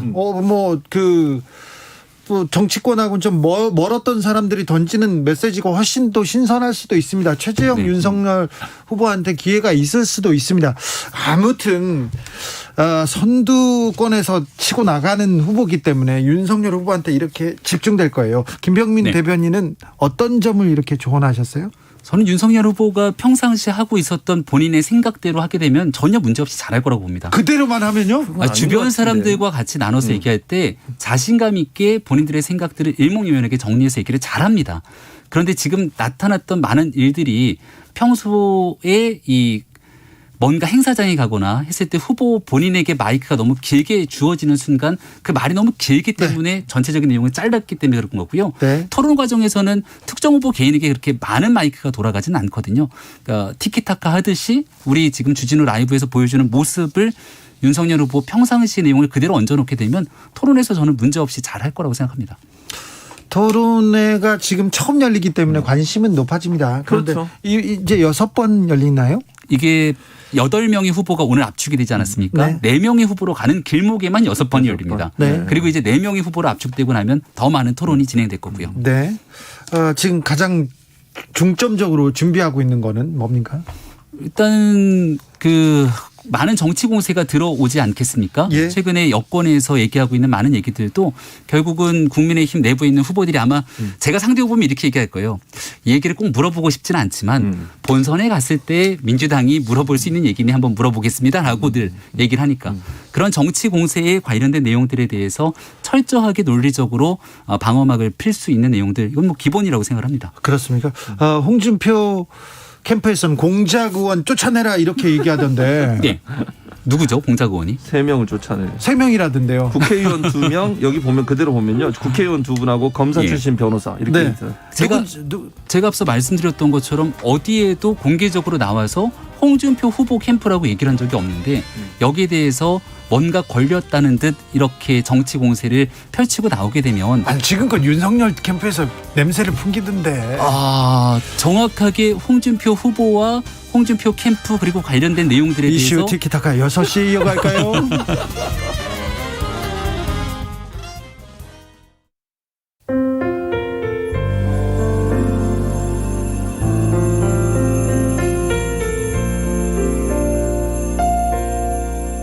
KBS 라디오 연중기획 희망충전 대한민국 447번째 이야기.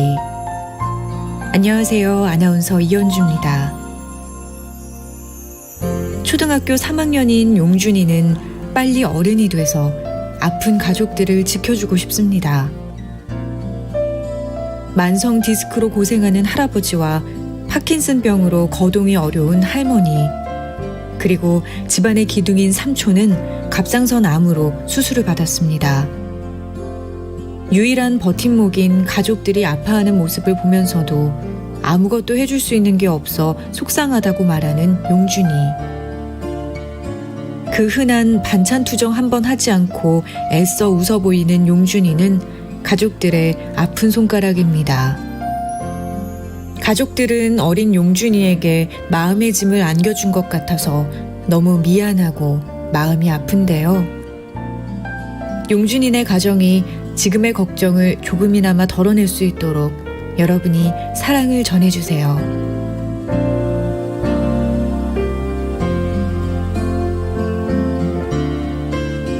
여러분의 따뜻한 손길이 희망의 빛이 됩니다. ARS 060-700-1580 060-700-1580 한 통화 3,000원으로 희망을 선물해 주세요. KBS 라디오 연중기획 희망충전 대한민국은 초록우산 어린이재단, 인탑스 주식회사 그리고 청취자 여러분과 함께합니다. ARS 060-700-1580 한 통화 3,000원입니다.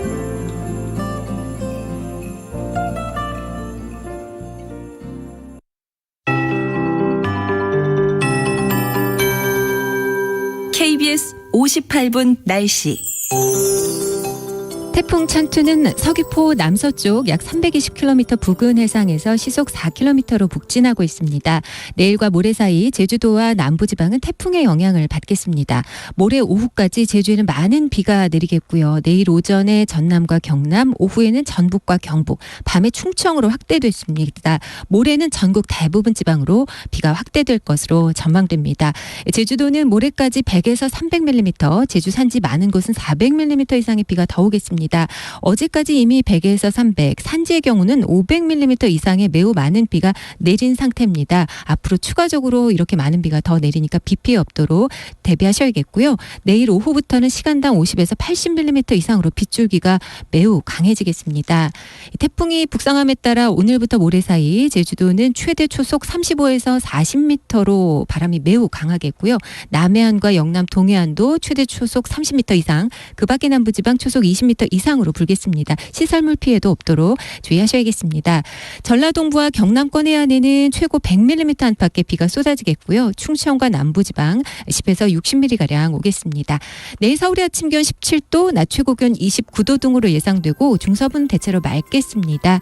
지금 서울의 기온은 26.9도입니다. 강혜종입니다.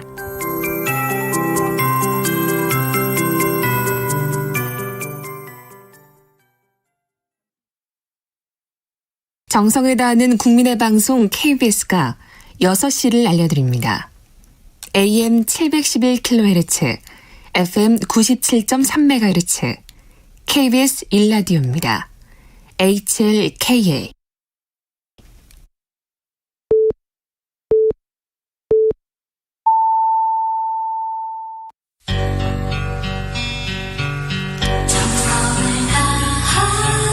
정성을 다하는 국민의 방송 KBS 주진우 라이브. 그냥 그렇다고요. 주진우 라이브 함께하고 계십니다. 지역에 따라 2부에 합류하신 분들 계시죠? 아이고, 1부가 재밌었는데 어서 오십시오. 얼른 자리 잡으시고요. 7시까지 함께해 주십시오. 혹시 1부가 궁금하다 하시는 분들은 유튜브에서 주진우 라이브 검색하시면 됩니다. 라디오 정보센터 다녀오겠습니다. 정한나 씨. 홍남기 부총리 겸 기획재정부 장관은 다주택자 양도소득세를 완화할 계획은 전혀 없다고 밝혔습니다. 우리나라가 독자 개발한 잠수함 발사 탄도미사일의 잠수함 발사 시험이 처음으로 성공했습니다. SLBM의 잠수함 발사 시험 성공은 세계 7번째입니다. 국민대가 윤석열 전 검찰총장의 부인 김건희 씨의 논문 연구 부정 의혹에 대해 검증 시효가 지나 조사할 수 없다는 결론을 내놨으나 과거 검증 시효가 지난 다른 논문에 대해선 조사했던 것으로 드러났습니다. 고위공직자범죄수사처가 고발사주 의혹의 핵심 피의자인 손준성 전 대검찰청 수사정보정책관의 소환 시점을 놓고 고심하고 있는 것으로 알려졌습니다. 윤석열 전 검찰총장 재직 당시 검찰이 범여권 인사의 고발을 사주했다는 의혹과 관련 대검찰청 감찰부가 보름째 진상조사를 이어가고 있습니다. 불법 집회를 주도한 혐의로 구속된 양경수 전국민주노동조합 총연맹 위원장이 구속 여부를 다시 판단해달라고 법원에 요청했으나 받아들여지지 않았습니다. 지금까지 정보센터 뉴스였습니다. 이슈 티키타카 최진봉 김병민 두 분과 함께하고 계십니다. 김성진님께서 병민 씨 안타깝네요. 애쓰십니다. 이렇게 얘기합니다.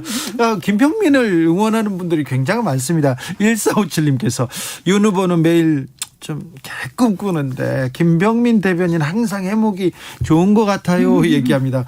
3696님 윤 후보님 심신단련 먼저 하시는 편이 화는 집에 두고 오세요. 보는 국민 살원판 걷는 느낌 드는 후보 부담스럽습니다. 얘기합니다. 자, 윤 후보에 대한 좀 지지도 많은데 좀 다른 얘기로 좀 넘어가 볼게요. 너무 윤석열 하죠, 요새 정치에서. 그만큼 관심이 많으니까. 관심이 네. 많은데 예. 홍준표 후보가 부드러워 보여요. 윤석열 후보에 비해서. 네. 이게 이런 또 그림도 좀 드물죠. 그렇죠. 그러니까 홍준표 후보도 전략을 바꾼 거잖아요. 지난번 대선에서 보니 그렇게 한 것이 실수였고 그렇게 하면서 막 소위 이제 걸러지지 않은 발언을 하면서 발언이 논란이 돼가지고 사실은 상당히 많은 부분 부정적 영향을 받은 거잖아요. 그러다 보니까 홍 후보 입장에서는 전략을 좀 바꾼 것 같아요. 부드럽게 가고 친화적으로 대중 친화적으로 가겠다. 그럼 본인도 여러 번 얘기했어요. 이제는 바꿀 거다 전략을. 근데 이제 문제는 그런 모습이 지금 윤 후보에게 약간 조금씩 보인다는 거죠. 그걸 바꿔야 된다는 거예요. 아주 정확한 지적이신데 이재명 지사 하면 떠오르는 게 사이다잖아요. 근데 첫 번째 민주당 토론회에서 이재명 후보가 막 앞서가니까 온갖 네거티브 공세가 쏟아졌는데 대응을 잘 안 하고 있었어요. 그러니까 김 빠진 사이다라 그러면서 지지율이 막 떨어지는 모습이 나타나고 여기서 결국은 강경 대응을 할 수밖에 없어서 바지라도 벗으란 말입니까? 이게 나와서 좀 문제가 생겼는데 지금 윤석열 후보는 계속 잔매가 쏟아지고 있을 때 대응을 안 하게 될 수는 없기 때문에 나섰던 내용들이지 이 바지라도 벗을까요 정도까지 간 건 아니다라는 점도 다시 한번 강조해 말씀드립니다. 최재형 캠프는 캠프를 해산했습니다. 요거는 어떻게 보세요? 시기적으로 전 적절했다고 보는데요. 매우 적절했다. 네. 왜냐하면 최재형 후보가 불과 7월 달까지만 하더라도 윤석열 후보와 함께 새로운 잠룡으로 불리면서 많은 언론의 주목도를 끌었는데 사실 홍준표 후보가 지금 급상승하게 됐던 가장 결정적인 원인은 최재형 후보에게 있다고 생각합니다. 최재형 후보의 지지율이 그대로 옮겨갔거든요. 그대로 갔죠. 그대로 옮겨가고 난 다음 젊은 층의 지지가 붙기 시작하고 또 일부 사람들은 역선택도 있다 이렇게 주장하시는 분들도 계시던데 최재형 후보 입장에서는 저거 다 내가 가져가야 되는 건데라고 생각했을 때 어디서부터 잘못됐는가를 고민했을 것이고 혼자 본인이 국민께 보여줄 수 있는 초심으로 돌아가겠다는 행동을 한 거라 저는 아주 매우 적절한 전략적 선택이라고 봅니다. 홍준표 의원은 저 이용돈 PD 영입했다가 보류했는데 여기는 이건 또 무슨 내용입니까? 그러니까 아무래도 이제 홍준표 후보 입장에서는 영입하고 나서 이게 제대로 작동을 할 거냐 하는 문제에 대한 고민이 있었던 것 같고 이제 아까 얘기했던 부분을 좀 연관해서 얘기를 하면 김명민 대변인이 얘기했던 것처럼 홍준표 후보가 가져간 그 지지율 중에 최재형 후보가 갖고 있는 지지율도 가져갔지만 일정 부분 윤 후보가 갖고 있는 지지율도 가져갔다고 저는 봐요. 그러니까 그게 가치 있다고 보고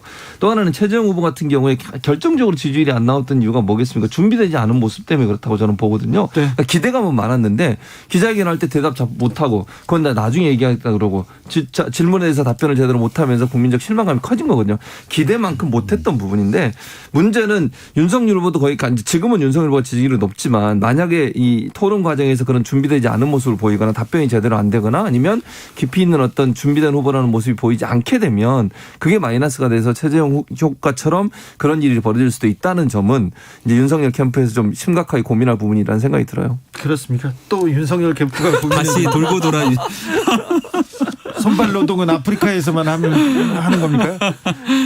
또 아프리카까지 갔는데요. 뭐 인도, 아프리카 얘기가 나왔습니다만은 이것도 이제 과거에 있었던 사례 언급들을 들면서 이 노동시장에 대한 문제들을 어떻게 변화시켜 나갈지에 대한 하나의 예로 들었던 건데 마찬가지로 전체 맥락에서 바라보면 그렇게까지 비난받은 내용은 아니었다는 점을 꼭 좀 말씀드리고 싶습니다. 전체 맥락에서 봐달라고 얘기하고 있습니다. 내일 이제 8명이 추려졌지 않습니까? 8명 예상하던 대로 지금 국민의힘 8강은 가려진 것 같습니까? 지금 현재는 그래요. 예상대로. 의외 인물도 있잖아요. 왜 누구요? 안상수 후보. 그럼 안상수 후보는 허경영 후보와 전략적 제휴가 지금 통했다고 봐야 됩니까? 그러니까요. 그리고 지난번에 우리 비전 발표했을 때 소품을 들고 나오셨어요. 네. 쓰레기 빗자루랑 쓰레바지를 갖고 와서 막 긁어내더라고요. 네, 다 쓰레기 다 걷어내겠다고 이런 퍼포먼스에 능한 분이고 또 옷도 굉장히 패션이 화려합니다. 안상수 후보의 패션에 대해서는 누가 좀 기사를 좀 써주세요. 양복 색깔에 은갈치색에서 연회색, 연두색. 여의도 국회 앞에 가서 안상수를 찾아라 하면 한눈에 확 띌 수 있습니다. 어느 식당에 가든지 간에. 그렇죠. 대단하신 패션. 그래서 이번 국민의힘 대통령 경선에서 하나의 볼재미를 더해주는 게 안상수 후보가 될 거라고 생각합니다. 황교안 후보는 어떻습니까? 황교안 후보도 사실은 그러니까 이 기본적으로 제가 볼 때는 소위 이제 예전에 태극기 집회에 나오시는 분들은 아주 우적인 성향 갖고 있는 이런 분들은 지지가 어느 정도 있는 것 같아요. 그러니까 기본적으로 그분들 종교적으로 이제 이런 부분들이 일정 부분 있다 보니까 이제 어느 정도 통과가 된 것 같은데 이제 저는 8명 추려지는 것은 크게 의미가 없다고 봐요. 왜냐하면 어느 정도 다 예상이 됐었고 그게 크게 큰 변동은 없다고 보니까 중요한 게 4명으로 줄어드는 부분 그 부분이 이제 관심이 가는 부분이고 홍준표 후보가 이번에 발표는 안 됐지만 어느 정도까지 따라 붙고 어느 정도까지 격차를 내느냐 이게 가장 중요하다고 봅니다. 저는 근데 아무튼 황교안 후보가 이렇게 주목을 못 받는 거에 대해서는 좀 속상한 측면이 있습니다. 자, 민주당 경선 과정은 어떻게 보셨어요? 어제 또 이낙연 후보와 추미애 후보가 좀 적도했습니다. 진실 고백을 추미애 장관이 하셨던데. 그 뜨거운 손준성 검사에 관한 얘기를 두고 이낙연 대표를 향해서 서로 얘기가 오가면서 추미애 후보가 과거 장관 시절에 있었던 얘기를 한 것 아니겠습니까? 청와대에서 그리고 당에서 이 손준성 후보에 대한 엄호가 있었다라고 얘기를 해서 오늘 하루 종일 난리가 났습니다. 지금 갑자기 김병민 대변인 눈이 반짝반짝해졌어요.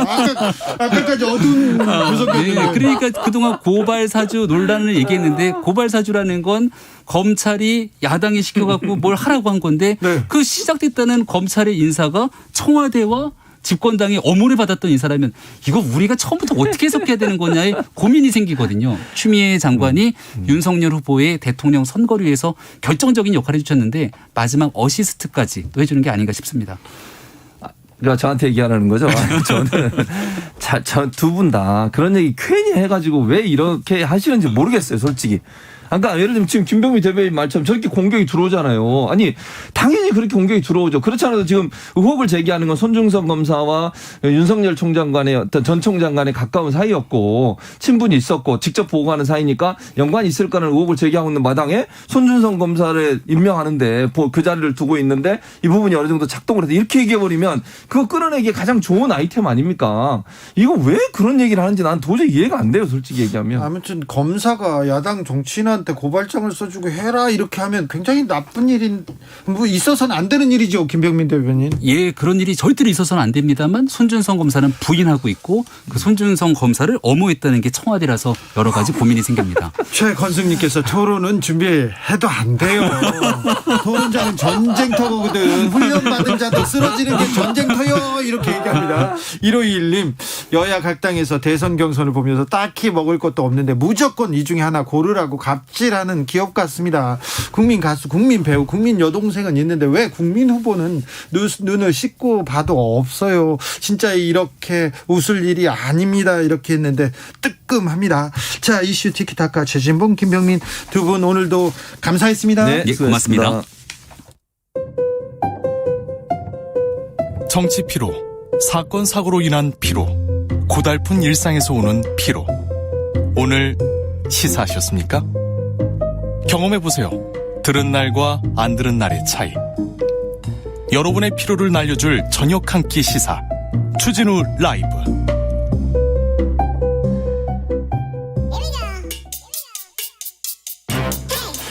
뉴스를 향한 진지한 고민, 기자들의 수다. 라이브 기자실을 찾은 오늘의 기자는 발로 뛰는 기자입니다. 한결의 김민아 기자, 어서 오세요. 네, 안녕하세요. 김종인 전 비대위원장은 뭐 어떻게 지냅니까? 얼마 전에 그 SF 포럼에 나오셨던데요. 네. SF 포럼 들어보셨나요? 그건 뭐 하는데요? 진중권 교수 그리고 금태섭 전 의원, 권경일 변호사 이렇게 세 분이서 만든 포럼이라고 금태섭, 합니다. 진중권 그분들이 만드시는 토론회요? 포럼이에요? 포럼에 이제 김종인 위원장이 첫 게스트로 나오셔서 한창 발언을 쏟아내고 가셨더라고요. 네. 눈여겨볼 것들이 윤석열 총장 근처에 파리떼가 있다 이렇게 네. 말씀을 하셨는데 그걸로 해석이 조금 분분합니다. 파리떼를 빨리 쫓아버리고 나를 데려가라 이런 신호가 아니냐 이런 해석도 있고요. 그리고요. 또 워낙 또 김종인 위원장님이 여러 사람을 다 이제 저격하는 발언을 많이 해오셨기 때문에 아직도 마음이 안 풀린 거 아니냐 이런 해석도 있습니다. 그리고 윤석열 후보가 5달을 그 파리떼 때문에 허비했다고 이렇게 얘기하는데 네네, 그런 뭐 그 부분에 대해서는 뭐 수긍하는 사람들도 많이 있더라고요. 예, 지금 상황이 조금 더 그렇게 되고 있는 것 같아서. 네, 정치권에 발을 디딘 지 5개월 동안 뭘 보여줬나 얘기할 때 뭐 제대로 된 게 없다 이렇게 생각하는 사람도 많고요. 근데 금태섭 전 의원은 뭐 어떻게 지내요? 네, 그 포럼을 통해서 조금 본인의 그 입지를 다시 다지려고 하는 것 아닌가 생각이 들고요. 또 제3지대에 나와 있는 분들이 또 몇 분 계시잖아요. 네. 그분들이랑 김동연 전 부총리 예. 그리고 안철수 대표도 그 거대 양당에 들어가지 않겠다라고 선언한 상황이기 때문에 같이 어떻게 좀 의기투합하는 거 아닌가 이런 상상도 그렇습니다. 나오고 있습니다. 안철수 국민의당 대표는 어떻습니까? 이제 추석 연휴 지나고 나면은 바로 좀 입장을 정리해서 발표하지 않을까 예상이 됩니다. 그래요. 김동연 전 부총리는 지금 돌아는 다니고 있어요. 네네, 돌아다니고 계시는데 사실 저희가 기사화하기가 좀 쉽지가 않은 것 같아요. 왜요? 일단 지금 민주당은 민주당대로 국민의힘대로 되게 그 경선이 재밌게 흘러가고 있거든요. 네. 양쪽으로 그 스포트라이트가 가고 있어서 제3지대 그러니까 어디에 끼어들 만한 공간이 없어요. 맞습니다. 그리고 또 뭔가 정책적으로 되게 신선한 것을 아직은 보여주지 못하신 것 같고 네. 여전히 조금 관심을 끌기에는 부족한 면이 있는 것 같습니다. 그리고 김동연 후보를 국민들은 아직 잘 몰라요. 그쵸, 맞습니다. 네, 김동연 누구 이렇게 얘기합니다. 네네. 자, 오늘 이낙연 후보가 의원직 사퇴안 던졌습니다. 가결됐어요? 네, 맞습니다. 오늘 본회의에서 전격적으로 의원직 사퇴안을 통과를 시켰는데요. 윤희숙 의원이 사퇴안이 가결됐기 때문에 이것도 바로 처리가 됐네요. 맞습니다. 지난 8일에 전격 사퇴 의사를 밝힌 지 일주일 만에 신속하게 처리가 된 겁니다. 찬성 151명, 반대 42명, 기권 16명으로 가결이 됐고요. 이낙연 전 대표가 그 투표에 들어가기 직전에 신상 발언을 하면서 말씀하셨던 것들이 조금 눈길을 끌었습니다. 네. 동료의 사직을 처리해야 되는 불편한 고뇌를 의원 여러분께 안겨서 송구스럽다. 종로구민 여러분께 죄송하다. 이런 얘기를 하면서 그 보좌진들에 대한 미안함을 드러내며 울먹였는데요. 보좌진 여러분의 삶을 흔들어 놓았다. 너무나 큰 빚을 졌다. 평생을 두고 갚겠다. 이렇게 말했습니다. 네. 고민의 깊이를 좀 엿볼 수 있는 대목들이 있더라고요. 네. 최재형 후보는 캠프를 해체했는데 이거 어떻게 된 일인가요? 네, 이것도 어제 밤 10시 한 반 넘어서 이런 일이 갑자기 벌어져서 저도 굉장히 깜짝 놀랐는데요. 사실 어제까지도 별 문제가 없었거든요. 물론 캠프에서는 제대로 작동하지 않고 있다 이런 얘기는 많았지만 계속 있었어요. 해체까지 할 줄은 몰랐습니다. 지지율이 빠지면서 푹 가라앉으면서 주변에 기운이 없다는 얘기는 계속 나왔지만 이렇게 또 전격적으로 근데 캠프에 이렇게 합류했던 인사들 있지 않습니까? 네네. 그 사람들 어떻게 돼요, 그럼? 일단은 본인이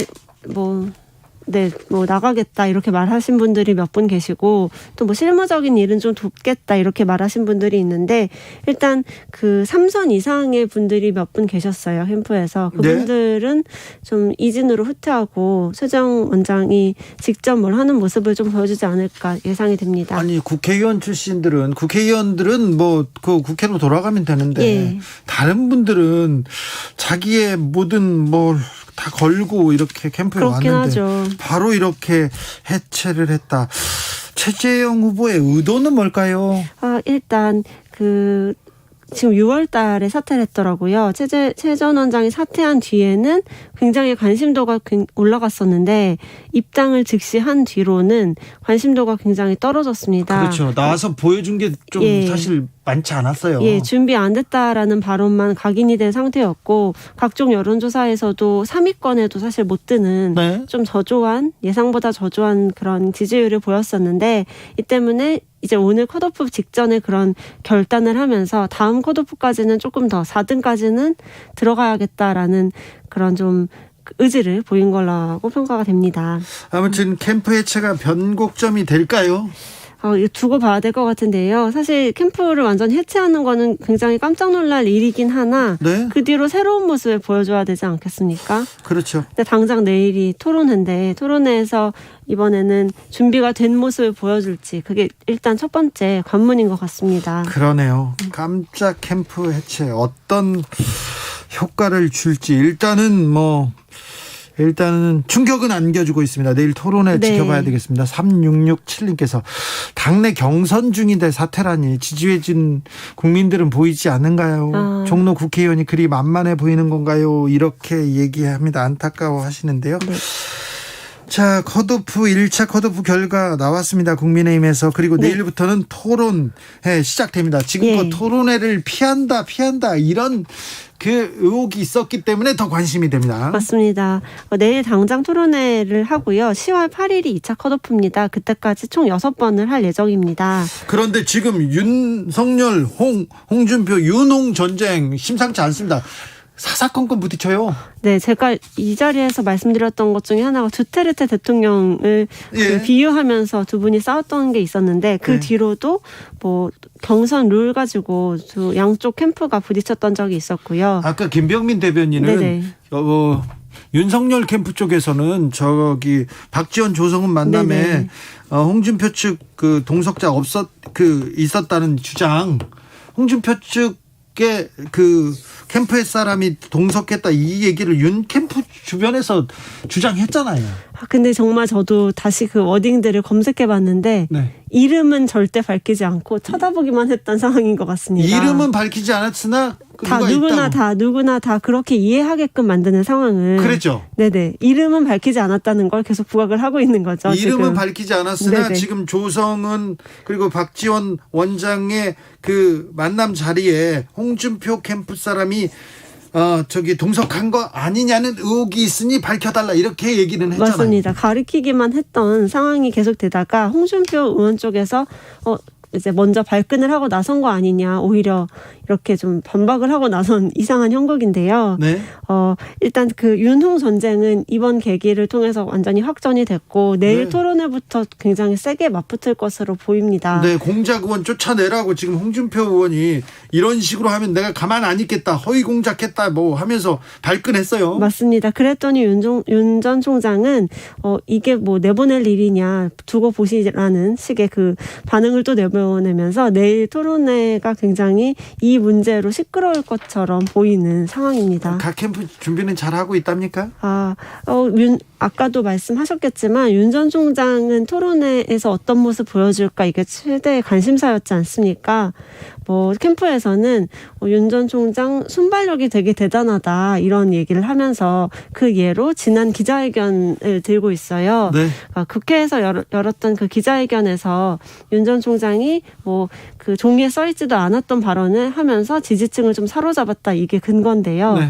기억나실지 모르겠습니다. 그렇게 제가 무섭습니까? 네, 맞습니다. 네? 그런 발언들 그리고 뭐 국회로 불러주십시오 이런 발언들을 보면서 우리 순발력도 굉장히 뛰어나고 어떤 공세에도 잘 반박할 수 있어 이렇게 조금 얘기를 하고 있는데 과연 그럴지 내일 좀 확인해 봐야 될 것 같습니다.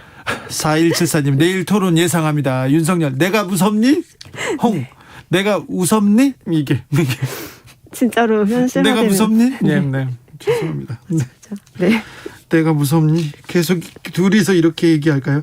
근데 홍준표, 윤석열 이렇게 섰을 때 홍준표 후보가 최근에는 웃고 다니고요. 젊게 하고 다닙니다. 그러면서 윤석열 후보보다 훨씬 부드러운 이미지를 가져가고 있어요. 맞아요. 맞습니다. 그죠? 요즘 20, 30대들이 좋아하는 사이다 발언, 일관성 이 측면에서는 홍준표 후보가 되게 잘하고 있는 건 사실입니다. 젊은 남성층에서 홍준표에 대한 그 관심이 지지로 이어질지는 모르겠습니다만 관심이 크다는 거는 명백한 사실입니다. 여론조사마다 그렇게 나오고 있고요. 윤석열 후보 같은 경우는 60대 이상에서만 조금 우위를 점하고 있는 상황이어서 정말 앞으로 어떻게 될지 모르는 상황에 접어드는 것 같아요. 기자들은 윤석열, 홍준표 두 후보 간의 대결 오늘 컷오프도 있었는데 컷 탈락해서 누가 1등 했다고 봅니까? 그게 양쪽에서 다 서로 우리가 1등 했다 이렇게 얘기를 하고 있고요. 뭐 확인을 해봐도 아주 약간의 차이로 한 후보가 이긴 거는 맞는 것 같은데 제가 말씀드릴 수는 없을 것 같습니다. 거의 붙어있다 이렇게 봅니까? 굉장히 근소한 차이로 그 두 후보가 붙어있는 거는 사실 같습니다. 홍준표의 상승세는 확실한 것 같은데. 그럼요. 홍준표가 윤석열을 후보를 지금 따라잡았다고 생각합니까? 아니면 따라잡고 있는 거의 그 근사치까지 왔다고 생각합니까? 기자들은 어떻게 봅니까? 완전히 따라잡기에는 아직 좀 더 시간이 필요한 것 같긴 합니다. 아직은? 네네. 근데 어쨌든 그 기세가 굉장히 무섭잖아요. 한번 그 바람이 불면은 뒤집히는 건 순식간이다. 이런 얘기가 정치권에 참 많은데 지금 되게 기세를 보이고 있는 거는 부인할 수 없는 사실 같습니다. 오늘 국회에서 오경미 대법관 후보자에 대한 인사청문회도 열렸습니다. 여기에서도 고발사주 얘기가 나오더라고요. 네, 맞습니다. 여기도 사실 대리 전장처럼 비춰졌는데요. 민주당 위원 위원들 그리고 국민의힘 위원들이 그 대법관 후보자를 사이에 두고 이건 어떻게 생각하느냐 저건 어떻게 생각하느냐 질문을 하면서 고발사주 의혹에 대해서 본인들 주장을 계속 거듭 강조하는 그런 모습을 보였습니다. 예. 뭐 예를 들면 그 국민의힘에서는요 오 후보자한테 조성은 씨 관련해서 물어보고 뭐 이렇게 발언한 것을 어떻게 볼 수 있다고 대법관 후보님은 생각하시나요? 어떻게 판결을 하겠냐 박지원 원장 물어보고 이렇게 네네, 얘기하고. 맞습니다. 모든 그 질문에 이 고발사주 의혹과 관련된 것들을 집어넣어서 어떻게 판단하느냐, 판사로서 어떻게 생각하느냐 계속 이렇게 물었던 거고요. 예. 민주당에서는 뭐 텔레그램 계정 삭제 관련해서 고발장이 전달된 경로로 지목받는 텔레그램이 수사 중간에 삭제된 거는 어떻게 생각하시나요? 이런 식의 질문들 계속 오가면서 그 대법관 본인에 대한 얘기는 많이 안 나온 것 같습니다. 김웅원은 네. 처음에는 뭐 인정하다가 아니면 부인하다가 왔다 갔다 하다가 공수처에서 밝혀달라 수사에서 밝혀달라고 했지 않습니까? 근데 네네. 공수처에서 수사에 나서니까 압수수색 잘못됐다고 버텼잖아요. 그리고는 또 어떤 반응 없습니까? 그 뒤로는 그냥 그 유승민 의원 캠프에서도 아예 사퇴를 하시고 네. 조용히 계시는데 사실 그 압수수색 같은 경우에도 갑자기 들이닥친 건 아닌 걸로 알고 있거든요. 그렇죠. 예고를 했고 또 집과 차량과 의원 사무실 세 곳에 대해서 한 것은 미리 알려졌던 사실인데 네. 그날 그 첫 번째 압수수색 날 의원 사무실에 와서 되게 완강하게 그 잘못된 것이다라고 부인을 했던 모습을 볼 수 있었고 두 네. 번째 압수수색에서는 굉장히 조용하게 아무 일도 없는 것처럼 그렇게 지나갔습니다. 그래요. 빨리 뭐 수사가 나와야 김웅원도 또 다시 뭐 주장을 할 일이 생기지 않을까 싶어요. 알겠습니다. 국회에서 오경미 대법관 후보자의 인사청문 보고서를 채택했습니다. 지금까지 기자들의 수다 한결의 김민아 기자였습니다. 감사합니다. 네, 감사합니다.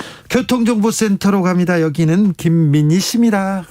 교통량이 많은 도로 위로 퇴근 교통량까지 더해지면서 정체가 매우 심합니다. 중앙고속도로 부산 쪽으로 대저분기점에서 있었던 사고는 처리 작업이 마무리됐지만 대동분기점부터 7km 구간에서 정체 남아 있습니다. 수도권 제일순환고속도로 구리에서 판교 쪽으로 송파 부근 1차로에서도 사고가 나면서 송파에서 판교분기점 사이 정체가 더 심해졌습니다. 서울시내 분당 수서로 청담대교 쪽으로 수서 차량기지 부근 3차로에서도 사고가 났고요. 조금 더 가서 탄천 1교 부근에서는 여전히 사고 처리 작업을 하고 있습니다. 이렇게 두 건의 사고가 나면서 뒤로 탄천 나들목 이전부터 지나는 데만 30분이 넘게 걸리고 있습니다. 동부간선도로 의정부 쪽으로 장안교 부근에서도 사고가 나면서 두 개 차로가 막혀 있는데요. 뒤로 성수분기점부터 정체 심합니다. KBS 교통정보센터였습니다.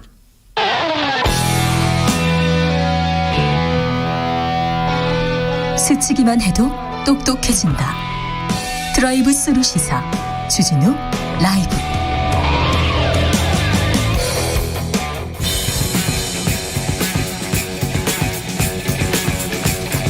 전직 청와대 정무수석 둘이 뭉쳤다. 여당 야당 수석 크로스. 김재원의 원, 강기정의 기, 원기옥 에너지를 모아서 원기옥. 냉철하고 확실한 분석 귀에 착착 감깁니다. 주진우 라이브 특급 조합 강기정 전 청와대 정무수석 어서 오세요. 네, 안녕하십니까. 김재원 국민의힘 최고위원 어서 오십시오. 안녕하세요. 네, 어떻게 지내셨습니까? 요즘 뭐 아시다시피 조금 복잡합니다. 네, 많이 복잡했는데 표정이 많이 좋아지셨네요. 아니 공명선거 추진을 해야 되는데. 네. 공명선거 하잖아요. 네. 공명선거. 근데 이제 여당에서 저렇게 정치 공작을 많이 하니까 조금 바쁘죠, 아무래도. 정치 공작 그 단어 말고 다른 단어 좀 만들어 보세요. 그러면 정치판을 중상모략으로 더럽히고 있다고 해야죠. 여당에서 그렇습니까? 그렇죠. 누가 그랬어요? 다 그래요. 그러니까 도둑이 재발 저린다고. 우리는 가만히 있는데 막 자기들끼리 고발장 말을 써서 선거 개입하고 또 가만히 있는데 윤석열 장모 변호 문건 만들어서 어떻게 하다가 걸려서 지금 또 검찰이 난리가 나고. 그러니까 다 윤석열 검찰이란 말이에요. 우리는 가만히 있는데. 가만히 있기는 뭘 가만히 있어요. 그 전부 다 뒤에서 배후 조정하고. 박지원 배후 조정. 서류도 찾아내가지고 어디서 찾아냈는지는 몰라도 찾아내가지고 그냥 언론에 흘려서 그 다음에 그거 가지고 공격하고. 아니 제가 청와대에서 나오고 얼마 있다니까요. 제가 근무했던 정무수석실에서 뭐 캐비넷 문건이 발견되었다 하고 네. 온천하씩 그렇게 했거든요. 네.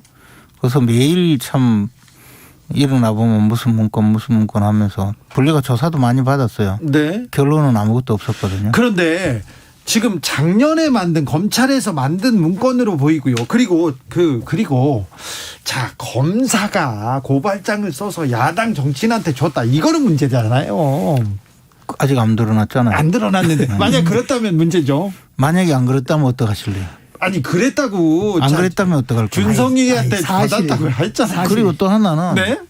아니 뭐 손준성 검사가 네. 김웅 의원에게 뭐 파일을 줬든 말든 그것은 검사와 국회의원 후보자 사이의 문제이기 때문에 그 문제로 처리하면 돼요. 네. 근데 그 사건에다가 굳이 또 야권 지지율 1위 후보인 윤석열 총장을 끄집어 넣어 가지고 거기를 이 사건의 배후 조종자로 만들어서 또 거기다가 우리가 이제 재작년에부터 그 국회에서 들어놓고 농성하고 한 게 다 그 공수처 출범 때문에 그랬잖아요. 이 공수처 출범시키면 결국 괴물이 될 것이다. 선거판에 뛰어들거나 정치에 직접 개입해서 나라 전체를 쑥밭으로 만들 거다. 이런 괴물 공수처는 출범시키면 안 된다 했는데 결국 지금 나왔잖아요. 공수처가 나타나서 윤석열 후보는 사실 아무런 지금 드러난 것도 없는데도 고발 한 번 당했다고 피의자로 입건했거든요. 그러니까 우리도 이 사건을 사실상 배후 조종한 것으로 보이는 박지원 국정원장을 고발을 했거든요. 그런데 왜 거기는 피의자로 입건하지 않습니까? 딱 그러니까 지금처럼 이야기를 해야 돼요. 야당에서는 국민의힘에서는 그래 손준성 검사가 고발장을 써서 김웅 정점식 그리고 고발장 실행을 했고 또 검사가 근거도 없이 또 저러잖아요. 어인 이은지 그 윤석열 장모 변호사 변호 관련 자료를 만들어서 아무튼 만들었다. 이것이 한편에서는 선거 개입 의혹이고 한편에는 사적 친인척 변론을 하는 검사로서 문제가 있어 보인다. 그러나 윤석열과 관계는 빨리 수사해라. 야당이 이렇게 이야기하면 돼요. 근데 그냥 야당도 같이 이걸 박지원을 끌어들이고 막 물타기를 하고 그러니까 뒤죽박죽 돼서 이제 박지원을 끌어들인 적이 없고 박지원이 참전을 했죠 스스로. 그러면서 뭐 호랑이 꼬리를 밟았느니 어쩌고 호랑이가 그 내곡동 산에만 있지 왜 소곡농까지 내려와서 해집고 다니다가 꼬리가 잡혀서. 범은 가끔 내려와요. 민가에 나오면 전부 때려잡아야죠. 민가에 내려오면요? 예. 아니 그럼 사람도 만나고 밥은 먹어야 될 거 아닙니까? 간첩 잡으라고 저 내곡동에 공간까지 마련해 줬으면 거기서 24시간 근무하면서 일을 해야 되지. 맨날 내려와서 지금 조성은 씨 만나서 롯데호텔 38층 거기서 만난 거 그게 들통이 나니까 이제 막 화를 내면서 내가 다 알고 있다. 입 열면 많은 사람 다친다. 이거는 정상적으로 국가정보원장이 아니고 옛날 중정부장이든가 안기부장이든가 그런 사람들이 어디 권총 들이대고 협박하던 모습이에요.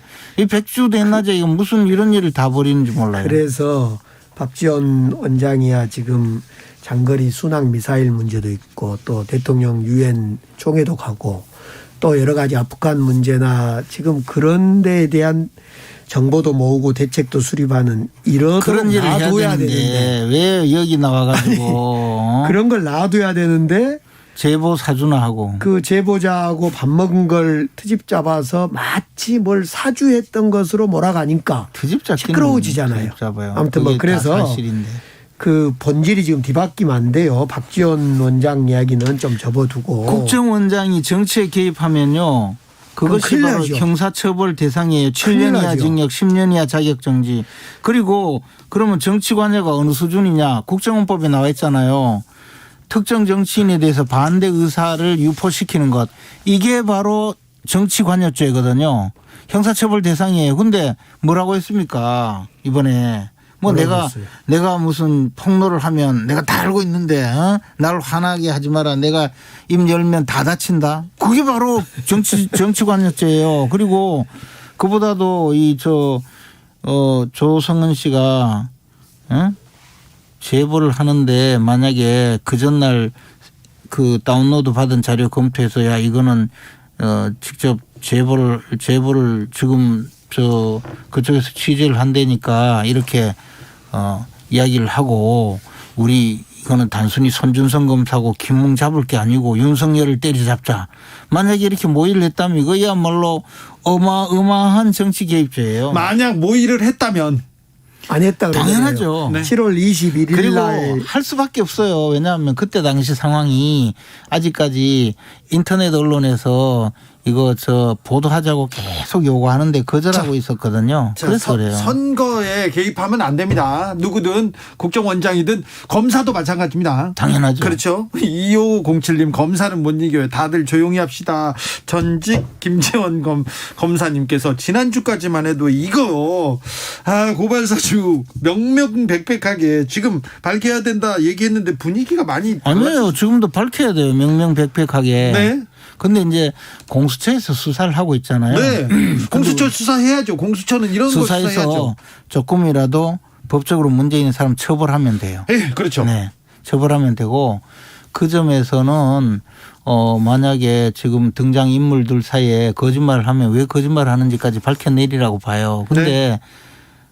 그렇다고 해서 이 공수처가 바로 정치 개입 내지는 그 정치 공작의 주인공으로 나선 것이 바로 야권 1위 대선 주자를 피의자로 입건하고 그걸 또 입건했다고 또 온 천하에 떠든 거예요. 네. 저는 그것이 문제라는 거예요. 공수처가 참 없었다면 지금 그 김웅 의원이나 전 검사나 또 송 검사의 압수수색을 했을까?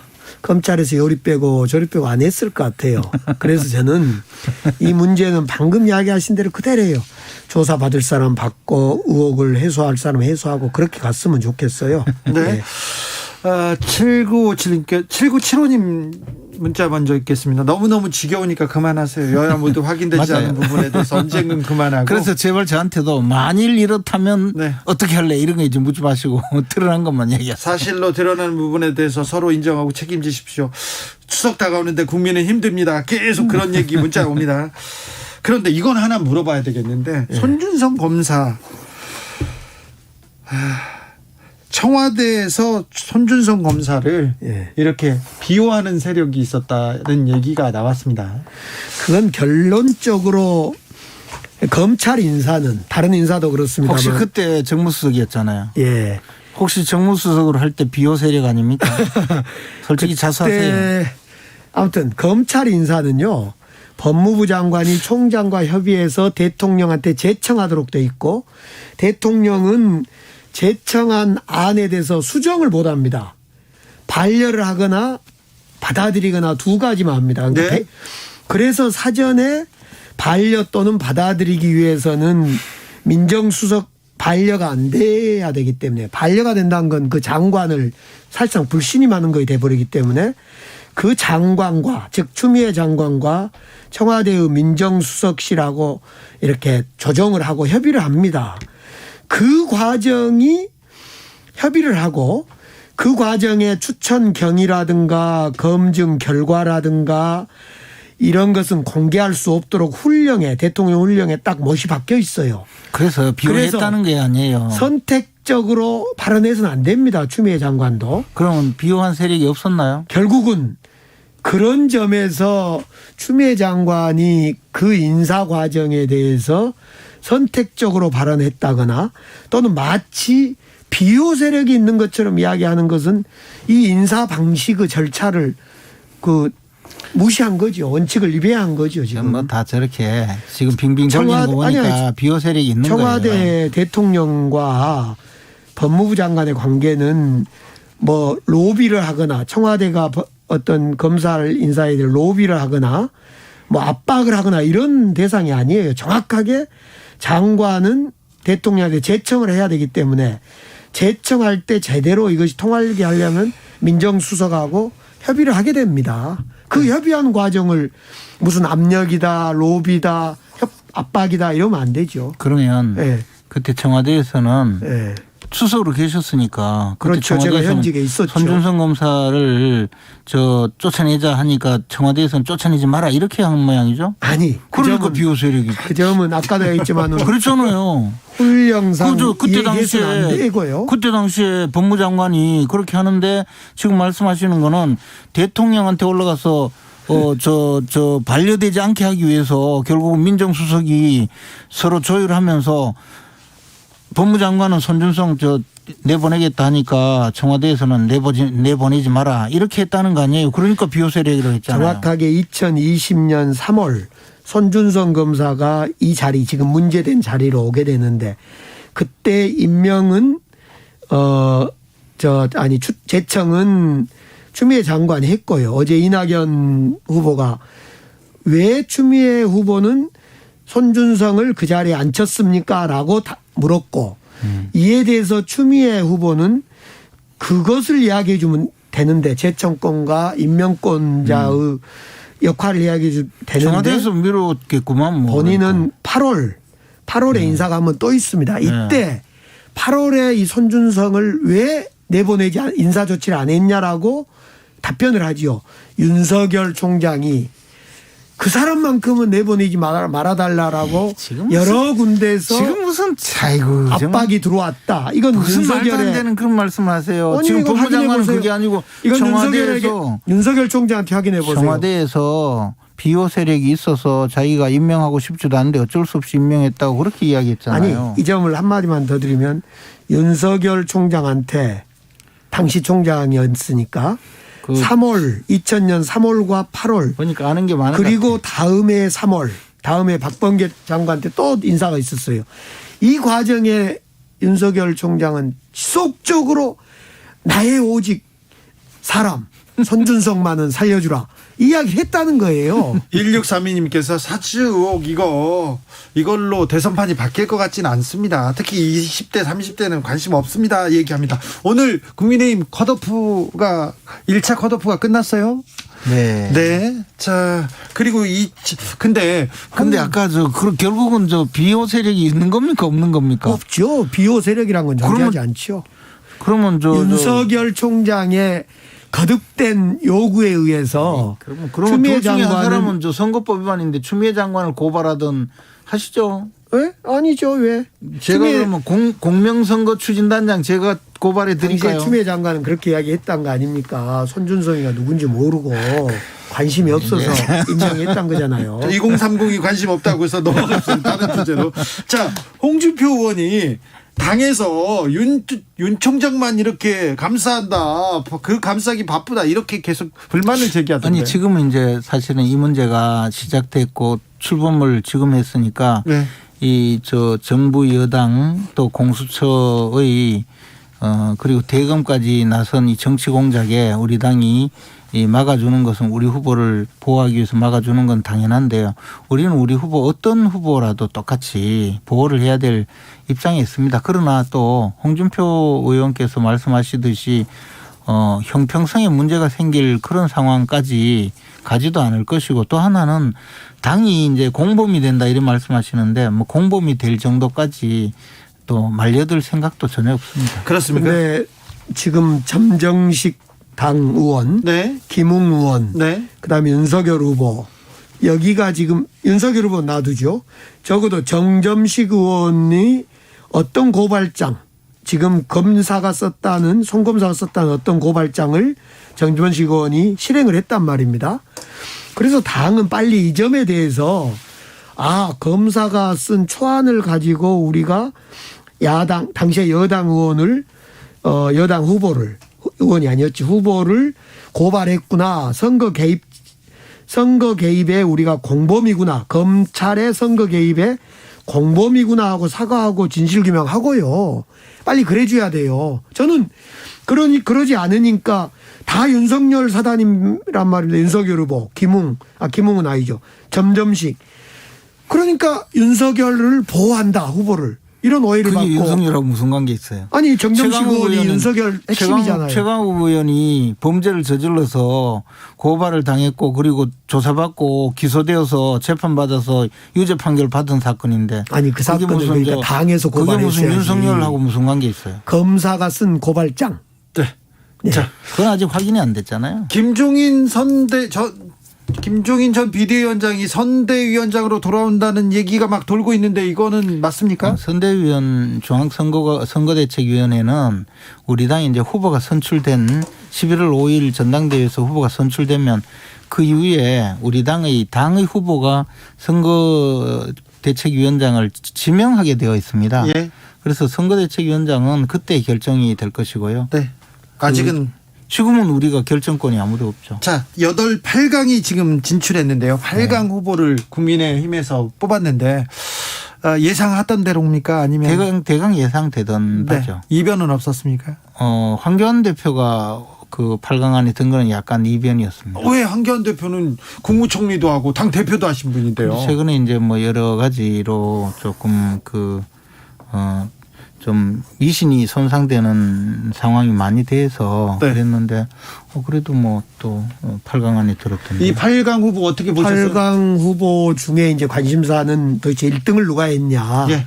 예를 들면 홍준표 후보가 만약 1등을 했다면 종합 1등을 했다면 사실상 지금 민심과 당심에서 윤석열 후보가 밀리고 있다는 걸 반증하고 윤석열 후보의 사실상 후보에서의 패배다 이렇게 보여집니다. 이 고발장과 또는 윤석열 변호 보고서에 대한 책임을 지우는 이런 결과가 아닐까 이렇게 보여집니다. 강기정 수석이 분석을 어떻게 보세요? 공수처와 여당의 그 정치 공작이 일정 부분 효과를 발휘했다 그런 말씀을 하십니다. 윤석열 후보가 근데 지금 돌고 있는 자료에 보면 또 윤석열 후보가 1등이라는 자료가 있고 그 외의 자료는 제가 보지는 못했는데요. 또 뭐 그렇게 돼 있잖아요. 근데 우리가 사실은 우리 당의 자료는 지금 공개하지 않거든요. 그래서 누가 1등 했는지 몰라요. 홍준표 후보가 1등 했을 수도 있고 윤석열 후보가 1등 했을 수도 있는데. 그래도 우리 김채구 의원은 다 아시잖아요. 제가 진짜 몰라요. 안 물어봤어요. 왜냐하면 그 선거관리위원회에서 정하는데 결정하는데 그 부분에 대해서 아예 물어보지도 않았고 또 알면 괜히 또 뭐 알아서 무슨 한마디 해놓으면 그 때문에 또 오해도 받고 하기 때문에. 근데 사실상 민심하고 같이 결과가 나오지 않아요? 지금 민심은 홍준표 후보가 좀 더 앞서고 있죠. 어쨌거나 뭐 그거는 또 여러 가지 사정이 앞으로 달라지겠죠. 그렇습니까?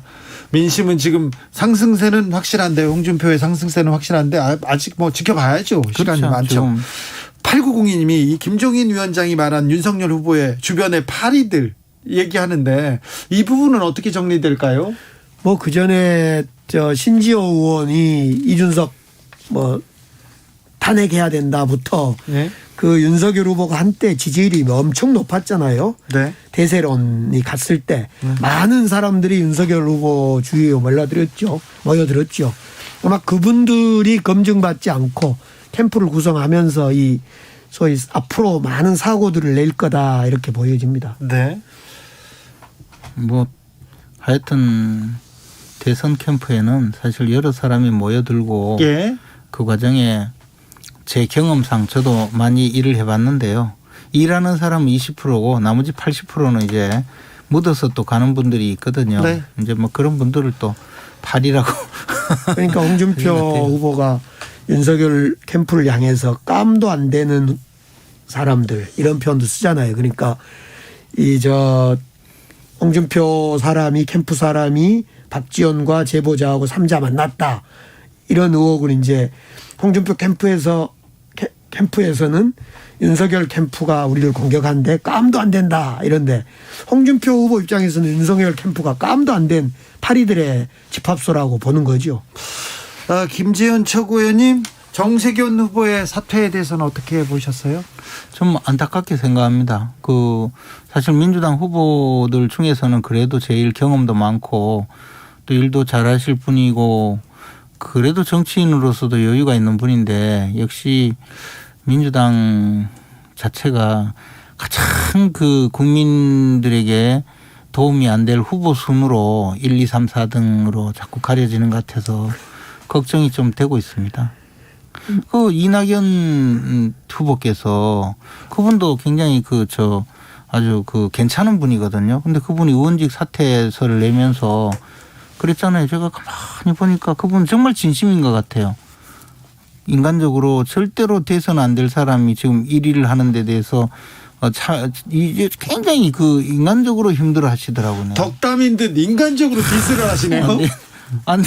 덕담하는 줄 알았는데. 참 안 됐더라고요. 네. 마음이 아프더라고. 우리 정세균 후보가 아쉽게 민심과 당심의 선택을 받지 못하면서 중간에 그만뒀는데 모든 분들이 그럽니다. 경륜이나 어떤 화합의 정신이나 경제 마인드나 경험이나 정말 준비된 대통령 후보감이 맞다. 그런데 어떻게 합니까? 이 시대의 흐름과 시대 정신을 받지 못해서 중간에 그만둬서 매우 안타깝고, 그러나 저희들 같이 했던 캠프의 한 30여 명의 의원님들은 어떤 함께 움직이면서 본선 대비를 하자 이러고 있습니다. 최재형 후보는 사퇴각 아닙니까? 사퇴가 아니고 이제 지금까지 캠프가 좀 자신의 본 모습을 제대로 드러내는데 보자 하는데 좀 실패했다 이렇게 판단하신 것 같아요. 그리고 캠프를 해산하고 새롭게 출발하겠다 그런 이야기니까 사실상 끝까지 완주를 한다고 하더라고요. 근데 이제 마음이 안주를 하겠지만 이 정도 되면 캠프가 흔들려 버리면 후보는 같이 흔들리기 때문에 어제 제가 볼 때는 처음부터 그러면 나는 새로운 정치를 위해서 캠프도 만들지 않고 홀로 뛰겠다. 그래서 몇 사람 보좌진들 몇 사람 데리고 뛰었으면 모른데 막 그냥 방방하게 꿇었다가 지금 얘기 들어보니까 매일 아침 8시면 본부장단 회의도 하고 분주하게 움직일 회의가 사무실이 정막강산한다고 하더라고요. 그래서 이 정도 되면 최재형 후보는 사실상 캠프 해체를 넘어서서 불출마를 검토할 거고, 이 정도 되면 다음에 이제 4인으로 압축될 때 이제 당연히 힘들어지는 거 아니냐 싶어요. 알겠습니다. 원기옥 오늘은 여기서 줄이겠습니다. 원기옥은 추석에도 여러분한테 찾아갑니다. 김재원, 강기정, 김재원 두 분 감사합니다. 고맙습니다. 오늘도 수고하고 지친 자들이여 여기로 오라. 이곳은 주기자의 시사 맛집 주토피아 주진우 라이브. I messed up tonight. I lost another fight. Lost to myself, but I'll just start again. I keep falling down. I keep on hitting the ground. 느낌 가는 대로 그냥 고른 뉴스 여의도 주필. 단독 짜잔 예쁜가요? 조성은 월급도 못 줄 때 회사 돈으로 벤츠 탔다. 조선일보 기사입니다. 조성은 33살 청년이 마세라티도 탔고 벤츠도 탔다. 그리고 조 씨의 거주지도 논란이다. 조 씨는 올해 들어 서울 용산구 동자동에 있는 한 고급 주상복합에서 촬영한, 뭐가 문제인지 모르겠어요. 뭐가 문제입니까? 고발 사주의 제보자 조성은 씨가 벤츠 타면 안 됩니까? 벤츠가 상관인가요? 짜잔이 문제인가요? 아니 용산구에서 사는 게 문제인가요? 동자동에 사는 게 문제인가요? 참, 이 기사를 왜 썼는지는 알겠는데 참 뭐가 단독인지, 단독할 일 참 많아서 좋겠습니다. 조선일보는.